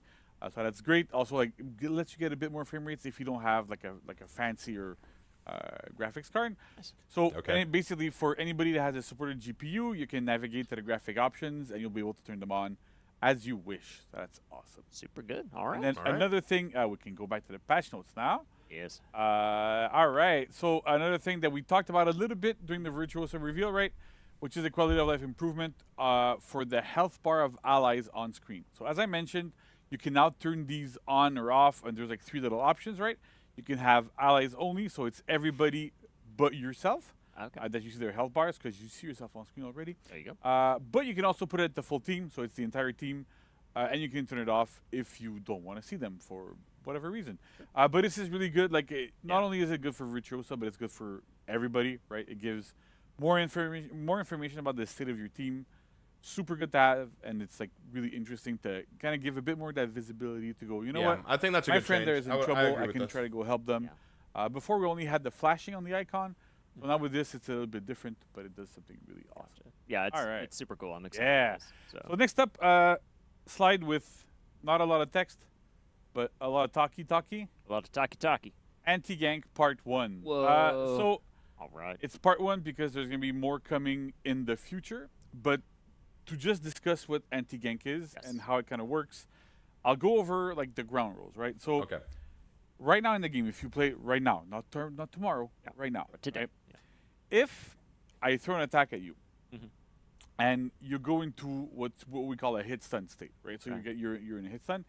When you're in this state, if you take damage from myself while you're still in your recovery, you'll take full damage. If you take damage from another person, you will take 75% damage. You get 25% damage reduction. Right. And then if you get hit further while you're in that other state where you take more damage, you go into a second hit stun, another hit reaction where you gain armor, so you can't be interrupted, and it's super armor, so basically it's bashes, nothing can affect you. Yeah. And you take 25% damage. So it's Oh, wow. a whopping 75 damage reduction. So that's the base rule of For Honor. Okay. This applies to everything right now except pins. So the issue that we have is that basically every single attack that pins, if you get hit after, like if a pin hits you while you're in that hit stun where you take 75% damage, it resets it, and then you'll take 100% damage from the follow-up from them. And so that lets players have kind of like gank setups where they reset that hit stun and are able to bypass that damage reduction. It's not a good thing because it only applies on pins. And the other issue is that not every pin is created equal. Sure. And not every pin is obviously a pin. And the best example I have for this is Jangjung's Kit. So Okay. essentially what a pin is when we force a reaction on a character where the animation is not one of our default hit reaction animations, so it goes into a different state, and it's a pin. The problem is that some of these things don't look like pins. Yeah. Jangjung's Kick, when you hit somebody with it, it's technically a pin because you force them to go into a different animation. There's like a little bit of a stagger back. You see that the shins are hit, Yeah. but nothing else really kind of does this. So that's technically a pin. Some of them are a lot more obvious. We look at like Shigoki Demon Embrace, for example. That's obviously a pin. but some of them are. It's a lot less obvious that they're pins. Like Hitokiri's kicks actually pin. Oh. But it's not obvious that they pin again. So there's a lot of these things. So what we're doing with the anti-gank changes is we are removing that bypass. So essentially, right now, starting tomorrow, if I hit you, and then a JJ comes in, does their front dodge bash, that shin kick, you will enter the hit stun state where you take 25% damage instead of resetting it to 0 and then you still take full damage. So this is something we're doing to get players more of a chance to survive in team fights when people are ganking them. It's something that I've seen, like we did a testing grounds for this almost a year ago. Yeah. It took us a long time to get it back in, so I want to go over that as well. So when we did a testing grounds, the reaction was a bit tricky, right? Like we had some high-level players that were like, "Oh, we don't like this." Other players really liked it, and so we had to kind of consolidate and go, where do we go from here? What works and what doesn't work with this? And then sit down and actually do the work. So we wanted to take our time to make sure we did it right, and in a way that kind of enables us to have a wider design space. So when I talk about this is, when you're working on like a game like For Honor, right? There's a lot of changes you can do that can either the way that you can design around it and with it can stay the same. It can get bigger or it can get smaller. And this is something often enough when we do blanket changes, I know people don't like it because it feels like we're not paying attention to things and we're not looking at exceptions and stuff, and they want to have exceptions. I completely understand. But often enough, and it's something that we don't say enough, and for this I apologize. I want to apologize to our players because it's not obvious as to why we make some of these decisions sometimes, is that we're making changes often so that we can get a wider design space, a more open design space to give us more freedom to do crazier things. Yeah. And to have more dedicated actions. So with this, for example, what this lets us do is we create a new baseline, a new foundation from which we can build on to have moves that are dedicated ganking moves that will respect the rules, but that can act in a way that that effectively does ganking, but that it's understandable and it makes sense. You don't need to learn like weird obscure things of, is this a pin, is this not a pin, it's not obvious, all these things. We want to make the game like more understandable for everybody. It's not about accessibility and making the game easier or dumbing down mechanics, but it's about making it that it's understandable and you know what's happening. Like I see on Reddit and on like the threads and a bunch of places, a lot of times people show a video of what happened here, right? And this, for me as a game designer, as a game developer, is the worst feeling, because if I'm working on a game, if we're working on a game where things are happening and people don't understand what's going on, and you need a bunch of other people to explain to you what happened, generally it's not a good thing. Right. So we're doing this to be able to lift that thing up and to get into a better position in the near future. It's not happening tomorrow. But the good thing is also is that we could have waited, because this is part one. We have part two coming in the near future where we're addressing other things, such as blocking, right? So right now, if you block an attack and you get hit by a bash externally, it'll reset the hit stun because you're in a block reaction, you're not in a hit reaction. So we're doing a lot of stuff around this to like normalize all of these things, again, to make it more understandable for players, so that when things happen to you, you know what happened, you learn about what happened, and you can kind of understand how to counter it. Right. So that's like that's the goal ultimately, to have like that readability and to make things understandable. But again, it's part one, and it's part one because we have more stuff coming, but we wanted to make sure we pushed it as soon as we could after taking our time to put it in. It's a lot of work to do all the data, all that sort of stuff, but having it right now means we also gather feedback on it, and it helps us shape the direction this is going to take in the future. Gotcha. So it's super important to be able to have that kind of visibility, and I want to make sure that our players that are watching this, and you can explain to other people as you want, that we're doing this not to make the game dumber, not to make the game easier or whatever. It's to make it more understandable for everyone, so that, yeah, you know what's happening. There's a predictability in the results, and you understand what's going on, how you can adapt to it, how you can play around it, and what you can do with it, right? Gotcha. The other aspect of the anti-gank change is it is still possible to gank. Right. It is still quite possible to gank. In fact, we have some players in early access that have been playing this version of the game for about a week now, who we're able to figure out ganks within a couple days.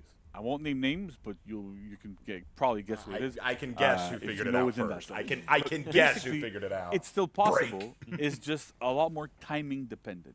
Okay. By this I mean, let's take the same example as before, right? I'm Warden, for example. I throw a top heavy at you, you get hit. If a Jangjun comes in, or anybody actually comes in and does a pinning move or any sort of bash really, while you're in your recovery, you're gonna go into the correct hit reaction and it's gonna be okay. But if they time it properly, Beanie probably did too. and they hit you right as you get back into Bean the is a you master of that kind of exit stuff. your I hit can't even wrap reaction, my right? head around it. There's This a is window why I of feel so out of touch with the 166 content creators, 'cause milliseconds I to don't dodge understand half bashes. of that stuff. You have to dodge before 166 ms before it's going to hit, and then you'll be able to dodge it. For other attacks, it's a little bit, the timing's a little bit different, but for bashes, it's 166 specifically. So if you're able to time something in that window, it is still unescapable. You can still perform ganks. You can still do that stuff. It's just a lot more difficult to do. It's a lot more deliberate to do. You need a lot more skill. You need to be able to time things properly. Well, it's not So just Beanie POV. this is It's something break again and run, that you, increases not necessarily the depth, but the complexity of freeze, getting these like, things you happening guys at understand high this game level. in a way but I that never also can. solves issues at lower levels where it's like, well, you know I'm what? a historian and a I can't do storyteller. anything. That's I'm all getting I ganked am. by It's all I'm people ever gonna either be, on you know, purpose that's or what not it on is. purpose. Sometimes it happens, it just happens, Yeah. and then I couldn't do anything. It kind of feels bad. So again, we're standardizing rules for hit reactions for everywhere. And what's interesting too, that not a lot of people might know here, is regular bashes that were not pins already respected this rule. So Warden's shoulder bash, for example, doesn't pin. It already respected that rule. Right. A lot of regular bashes, a lot of stuff actually like Conqueror's shield bashes, for example, a lot of stuff already respected these rules. It's specifically pinning moves that are affected by this, or we can kind of get that to work. So that's the big takeaway here. Nice. It's a big change. Yeah.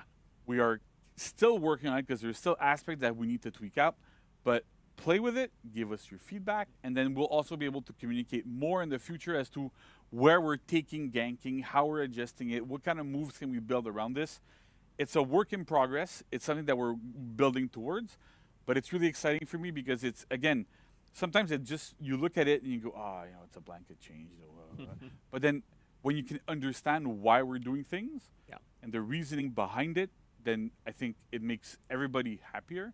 It gives us more design space, and our players are able to understand. I know we have very, No, very, I very agree, smart POV. players I think that this is who are an good. excellent change for the health of the Once game. they I think it's a understand good these change. things, they I'm might just disagree, saying, and that's okay. I'm one of Like, those we don't always people have to who agree. cannot wrap my head But at the end around of the a day, lot like of this stuff. we can kind of work together on this to Like, get something I am really not good somebody who going can on wrap and my make head the around a lot game of the stuff. best. I wish I could. Gotcha. I wish All I right. was smarter. So, I wish other that I changes. understood gaming like There's this. more. All right, So here we go. Gladiator and Blackbriar, so their zone attacks now deal 1 damage, but still generate 30 revenge. So this is an extension of what we saw Really? with Virtuosa, where her zone attack deals 1 damage. The reason why it deals 1 damage is when we were playtesting her internally, it felt kind of hard to go into the minion lane and actually kill minions. It kind of felt kind of bad. You're like, I'm doing this, and it's not really doing anything. So we're like, well, yeah, and it makes sense because she doesn't have a lot of big, wide, sweeping attacks while she's out of lock. So how do we solve this? Well, we make her zone attack deal 1 damage, right? It's a bash, but it can still deal 1. And if it deals 1, it can kill minions. Nice. And so our other 2 heroes that have bash zone attacks are Gladiator and Blackbriar. Gladiator has a second hit behind, but there's still stuff where like you push enemies away. It's not as useful. So with this, Glad and BP actually have way better minion clearing That's cool. abilities because they can actually now kill minions. Nice. The second part of this is the revenge gain. So normally the rule we have in game is if an attack deals damage, it feeds the amount of revenge that it dealt. Clearly, nobody wants a bash that generates 1 revenge. Yeah, probably. That's not, just like maybe a little bit more, whatever. But like at 1 revenge is a bit too low. So with this, we're able to kind of control. We are always able to control. We've had like to do this for balancing purposes at some points. But at 30 revenge here, it's the normal revenge feed as if it was before. Yeah. But it still deals 1 damage, so we're good to go there. Nice. So small buffs to Glide and BP. That so helps. Kind of interesting. I like that. Cool. Next. And then the last thing we're doing is reverting stamina damage change specifically on Gladiator's bashes and on Centurion's Lion's Roar. Only on Lion's Roar for Centurion, but for Glad it's basically all of his bashes. Nice. So the idea here, right, is I want to make it super clear. This is temporary. It's temporary until we come up with the appropriate solution to have these moves be interesting and work without stamina damage. We still are committed to not having the stamina damage part of it. I understand there's a lot of people, I've seen a lot of feedback from players going, you know what, like the problem wasn't stamina damage, it wasn't stamina drain, it was stamina pause, right? The issue is that if you don't have stam pause, you recover stamina so quickly that you might as well not deal any stamina damage. Even with Lion's Roar, the way it works, actually a because good we point. tested it out. That's a would go great bonk, point. I bonk, didn't even bonk. think about that. By the time you finish the first one, you would land the second one, your stam would be fully back. It Yeah, literally okay. did nothing JC's got a good unless point, your guys. opponent was already super low on stamina. So it has a very, very, very, very, very incredibly niche use without stam pause. Granted, it is a niche use. It is a use, but it's not really workable. So we still are continuing with we don't want to have stamina damage in the game. Stamina damage prevents other players from playing. It's not fun. We don't want to have mechanics where it's like, well, you know what? You just can't play. There's nothing you can do. There's no counter play. There's nothing you can have. So it's just, we're pushing towards this. But Gladiator's bashes, without stamina damage, if you're in duels, they do nothing. It's quite understandable, and players were like unhappy with this. It's our mistake that we did not identify this earlier and already make an exception for them. We already had made some exceptions. Same for Centurion's Lion's Roar. But in the near future, we will be adjusting these moves. We'll be doing stuff so that they are interesting without that stamina damage component. We don't know what it's going to be yet. And because we didn't have a release date for like this title update or for next season, we're like, let's revert it for now on these things. And the rule we set for ourselves was, if it's a bash that doesn't guarantee damage afterwards, we'll revert it. These are the bashes that were there. So that's the important part here. It's really about what can we do to make this less frustrating for players. Okay, give it back I a little like bit, what he's but saying. Again, I like this. His point is sound. And that's I agree the with last slide for today. Nice. The one thing I want to bring up, Yes. because I know people in chat right now, because that's the last that's the last slide. They're upset. There's no roll. There's no Conquer catcher. Oh no. I know. Oh, I love Conquer too. I do. Yeah. And Vanessa's in the back still probably, and I know she likes Conquer. Yeah. So what I can say with full confidence, because I got it confirmed to me multiple times this morning, so I'm, if it doesn't happen, it's not my fault. Oh man. But it'll happen. We are giving Conqueror a roll catcher in the next title update, so it will happen. Okay, next title update, happening. Conk gets a roll catcher. Next title update, We weren't Conk able gets a to roll get it in time catcher. for this one, unfortunately. There was like way too much stuff with a new hero, with a bunch of things. So it's going to be happening in the next title update. Well, 99% guaranteed, I'm assuming? I don't see why not. I don't see why not. I don't Right? So see that's why good. not, yeah. So, but it will happen. So Conk mains rejoice. That's happening soon. Soon, but still. Yes. So that's great. Next title I just wanted update, to make Conk sure is it's getting out it. because I know it's a pain point. I know it's something that players have been asking for. It's tricky, and I know Conquer also needs a bit more love.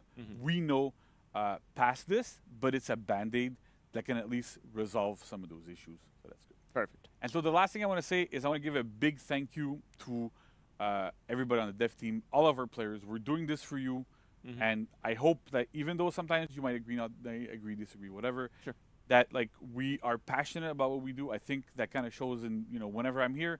I honestly I think that's why people kind of like it's always chanting for me. I always find it endearing. It's fun, and I appreciate it. It's a bit of a running gag. But at the same time, we're all passionate. We all love what we do. We're all doing this because we want to. Nobody is forced to come here on the den either. We do it because we love it, because we want to communicate with people, and it's very, very important for us. Yeah. And so I wanna just push that out there again. Like our players are our most important resource, if I can call it a resource. But we're doing this for you, right? We're doing this for you, players. We're doing this for you so that you have the best game you can play, and that you have fun playing it. Yes, it's frustrating, but it's also addictive. It's pretty cool. So that's how it goes. That's what makes it so special, though. Exactly, Like, right? That's I what love and, it. Like I love it. Nobody's able to copy us for a lot of good reasons. Yeah. But this is part of it. So I really a big, massive shout out to our players. Our stream number today was super high. I was looking at it in the back. We hit like 6,000 players. We haven't had 6,000 viewers on our stream for the longest time. So again, thank you for tuning in. It's amazing. Right? right? There's claps in the back. Yeah. That's great.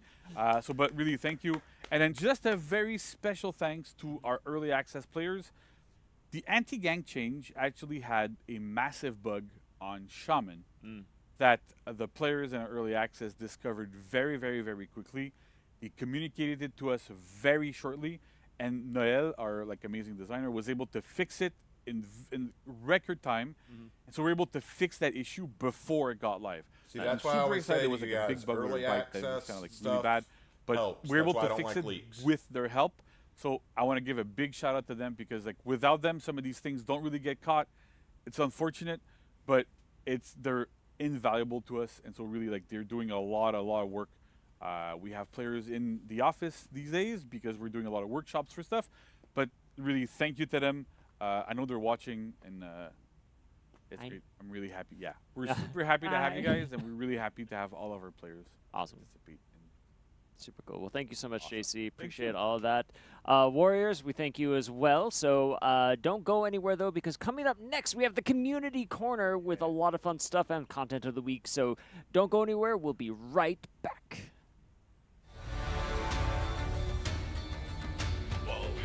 Okay, so great patch notes, guys. I thought those were excellent patch notes. And guys, I want to take a minute to address something JC said. Oh, my mouse died again. I need to get a new mouse, guys. I really do.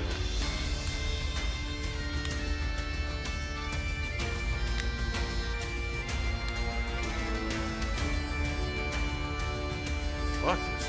Okay. What the? Oh, no. I don't know why it did that. Hold on. I don't know why it did that. I hate this mouse. I'm getting a new one. I'm 100% getting a new one.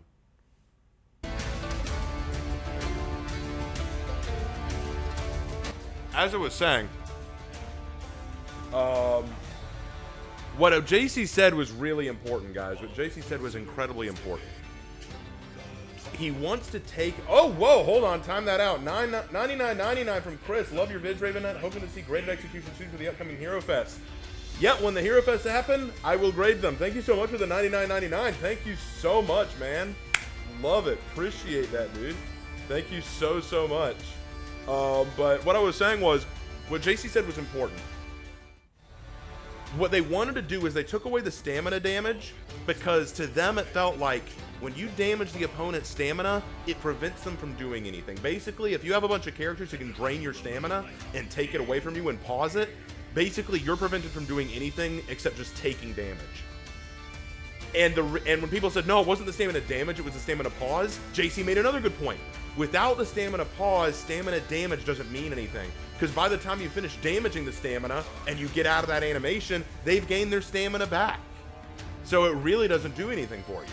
So what they wanted to do was change stamina damage and replace it with something else more meaningful, something that will make the character more engaging, something will allow, because here's what they want to do, and I'm going to tell you a little secret. Y'all may not know this, but get this. They want the players to play the game longer. They don't want you to just spawn into a match, run in, and then get destroyed in 3 minutes. They want you to get in, fight, engage, trade blows, and then either kill or be killed. Welcome back, and let's get back to Warriors. this. We are here at the wrap-up to look at some Community Corner. What the?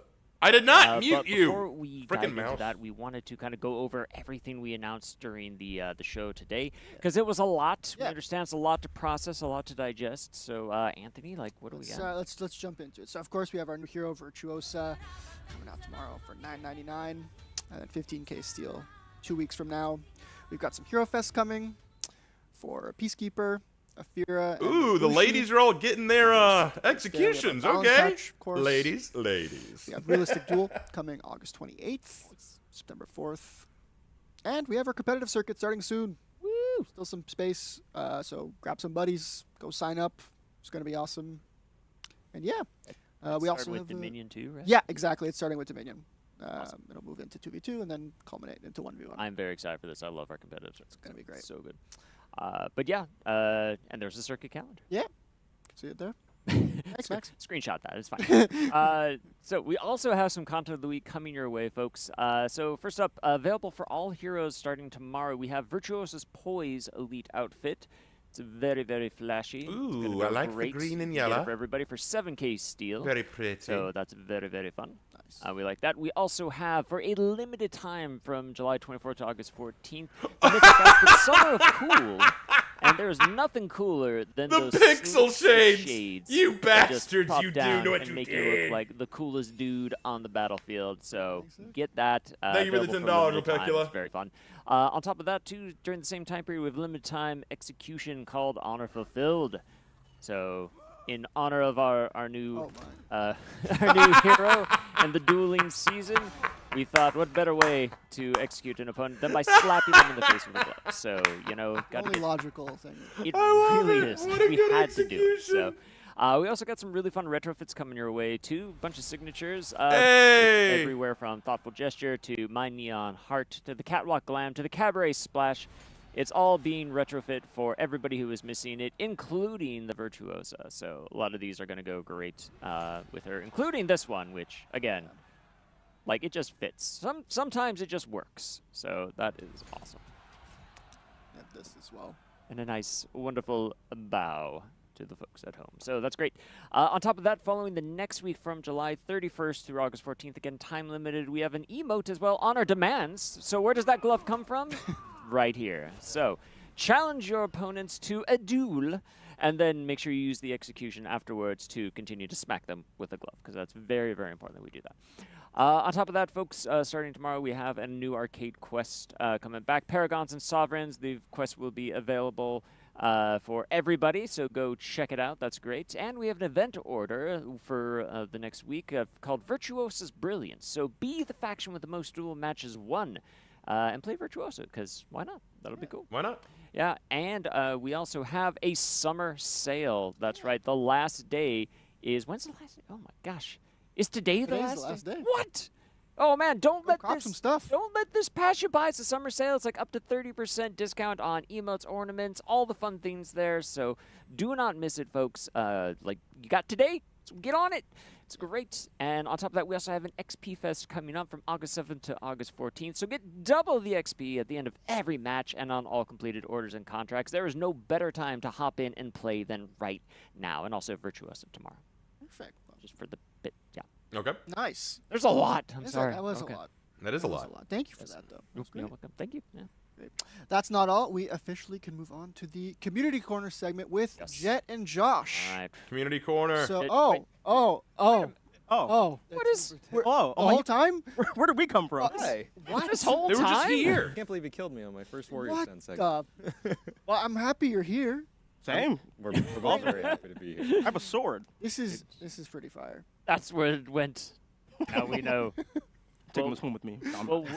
Well, welcome. We're used to you guys like joining in online and Yeah. stuff, but you decided to grace us with your presence today. Yeah, this is nice to It's have you. amazing. We have a whole bunch of cool videos to show you. Yeah. Yep. I wish I could be there. I wish I could Came be in all that this room with way. these guys. Sure did. Awesome. I wouldn't be able to offer anything. All right. I'd just Let's be like, hey, let's take it away, Mom. Max. We'll start with the first one.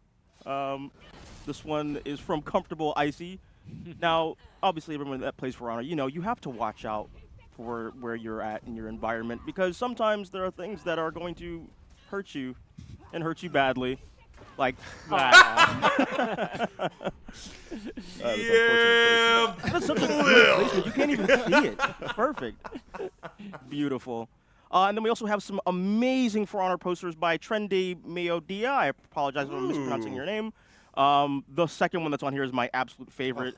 Wow. Little mashup with Rainbow Six, our friends over at Rainbow. Yeah, so actually, all of the characters there were taken in photo mode and then superimposed onto like. That looks really good. That's so cool. Such a cool edit there. What a great use of photo mode. I need that as like my wallpaper on my laptop. You can go to the next one. It's fine. And then the next one that we have up here is from Salty Jack. You've got a Shigoki and a Sohei up against Lolo Kyoshin. Lolo Kyoshin. This isn't going to end well at all. Yeah, that's a tough fight. Bullying. Complete bully mode engaged. No chance. too. That was No cruel. chance. That And then was for the icing on the cruel. cake, you're about to get legs what? as well. But you know what? I'll Bye. forgive it because Kyoshin. Beautiful It's placement, F man. Kyoshin. Perfect. All my homies hate Perfect Kyoshin. throw. And we've got some amazing Warden cosplay here. I love that Wow. theyird picture. He's so sassy. Yeah. That's a I good believe Warden it's actually cosplay. a signature, right? Yes, it is. Yeah, That's it not is. bad at all. Little light John Cena action. You kids. That. Beautiful. And then this clip right here is just you have to watch out for your minions too because they have feelings as well. Give him a smack. He's mad. Oh. He's mad. He's so mad. Honestly, I can't blame the guy. Treason right there. What is this? Like that was his last straw. Yeah, it really was. That his last minion lost straw. it. Couldn't take it anymore. He's like, I'm tired of being on these battlefields and getting killed, man. Yeah. Awesome. that Well, is- thank you for breaking all that down. Glad to bring some cool clips. And obviously, for everyone that's watching, if you want to have your UGC or your clips or art featured, just go ahead and post on Reddit, post on Twitter, the Instagrams, all the good little places because we're always watching. And obviously, make sure you keep your DMs open because we'll be in them. And if you don't answer, I'm going to use this. Oh, he's got a weapon now, yeah. It's just I'm armed. I am armed. He can't be stopped. unstoppable. Wow, so amazing. So again, thank you so much, guys, for just coming on the show, being here live with us for Virtuos. So happy to be here. You have no idea. Amazing, dude. It's been too long. Been too It long. really has, yeah. All right, that's great stuff. Fun times. Well, I believe that's it for us, Nolan. Josh, Jet, thank you so much for coming on the Den and talking all about the good stuff. Virtuosa, it's gonna be great. Virtuoso is so fun to play. It's insane. Gonna be awesome. He's great. Lastly, we're going to be rating someone. Oh. We'll be rating Wextra. So Okay. when you go to Oh, her chat, nice. give her your best Italian. Raising extra, huh? And say In pasta. Italian, say pasta. Pasta. Perfect. All right. Well, thanks so much, everyone, and we'll see you on the battlefield. Bye bye.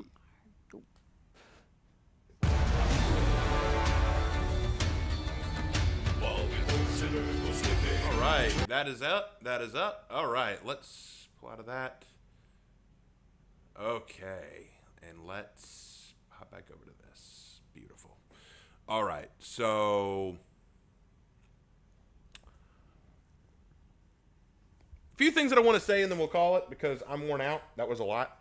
So a couple things. First, new hero. Love her. Like, she looks awesome. She apparently plays really awesome. She's got a lot of personality. Her gameplay is going to be just crazy. She's got a lot of brand new stuff to her that I think is going to be nuts. I do think that a lot of people screaming OP, OP, OP, OP. We hear that with every new hero, and they either nerf them if they are, or you just got to experience them and then you realize they're not that bad. So there is that. So I'm really looking forward to playing her. I'm really looking forward to her coming out tomorrow. That's going to be phenomenal. So excited for that. Number two, I am very pleased with the patch notes. Very, very pleased with those. I think all of those were good. All those were warranted. On that note, I want to say this. Ubisoft isn't doing so well right now. They've got some serious financial issues going on. No doubt about it. And we can see that in some of their updates and games and stuff like that. But it is so awesome that they continue to support this game. Let's be honest, guys. They could have given us a bland cookie-cutter hero with nothing but unblockables and 50-50s. They could have given us a weak character with basic animations, all rehashed, weak drip, and everything. They could have given us the bare-bones basic skeleton structure character. They did not. They gave us a great new character. They gave us some great new stuff. They are working so meticulously to fix the game. We've got to give Ubisoft some credit here. We've got to give the For Honor team some credit here. I know that everyone likes to say the meme, oh, they don't care about the game. They don't care about the game. They don't care. They don't listen to us.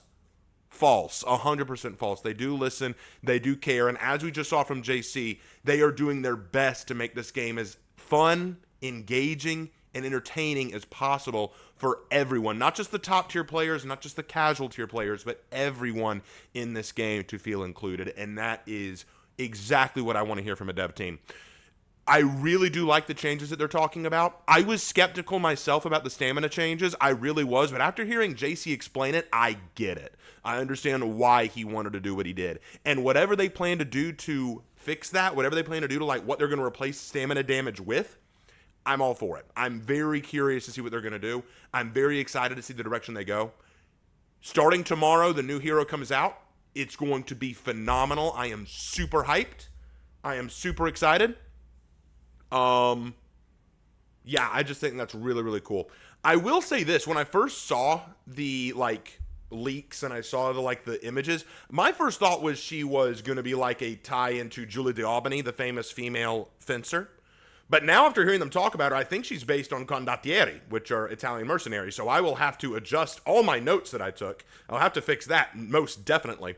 But you can expect a Heroes in History from me on this hero. You can expect a Heroes in History. You can expect an executions graded, almost immediately. I'm going to be looking at all of her executions and just really diving into those and just figuring out how they look. So you can expect that. You can definitely expect that. There will be a legend. I will be writing a legend for it. And I'm going to say this too. I also want to say this. I feel like this is important, and I do want to make this clear to all of my community. I am not, and I say this with the utmost pain in my heart, I'm not knowledgeable about this game in the way others are. I am no a break and run. I'm no Professor POV. I am no Freeze. I am no Beanie. I am not these people. I am a storyteller and a historian. And that means that when I look at this game and I approach this game, I'm looking at it from a very different set of eyes. It means that I'm not going to give you top tier plays, and it means that when I'm playing with other content creators, they're probably going to carry me. With that said, I love everything about this game. And I am glad that the game is being made more accessible to people like me and to the people who are different from me.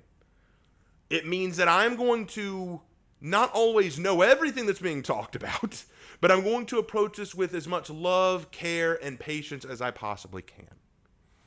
I want to keep telling stories. I want to keep telling history.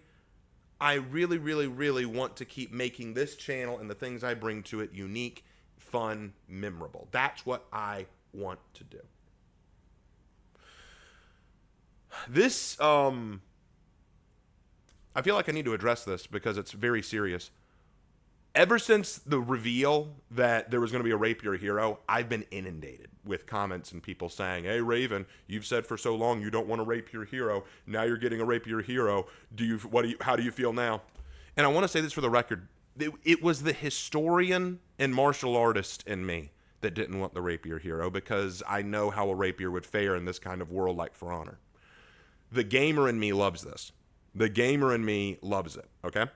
So please don't misunderstand me. I'm not going to pout like a child and go, "I didn't get what I wanted," which I feel is such a problem with a lot of gamers these days.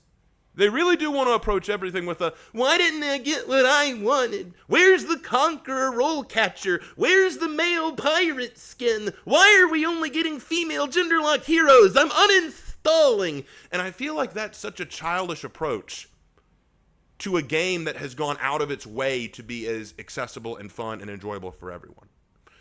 Though I was not excited for a Rapier hero, I am incredibly glad to get what we have.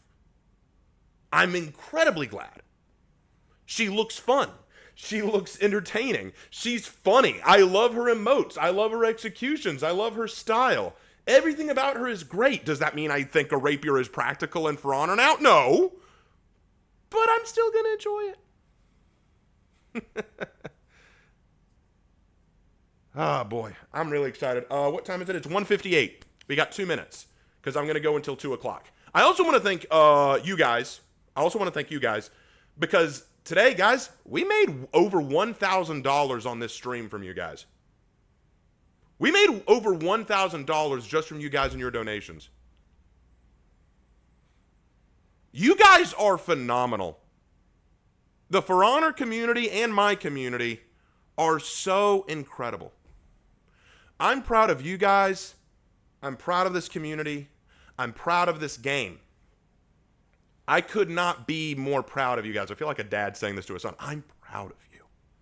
I'm proud of you. Yeah, POV, I feel the same way when they start flirting like that. Whenever they start flirting like that, I always get like, I'm single as fuck.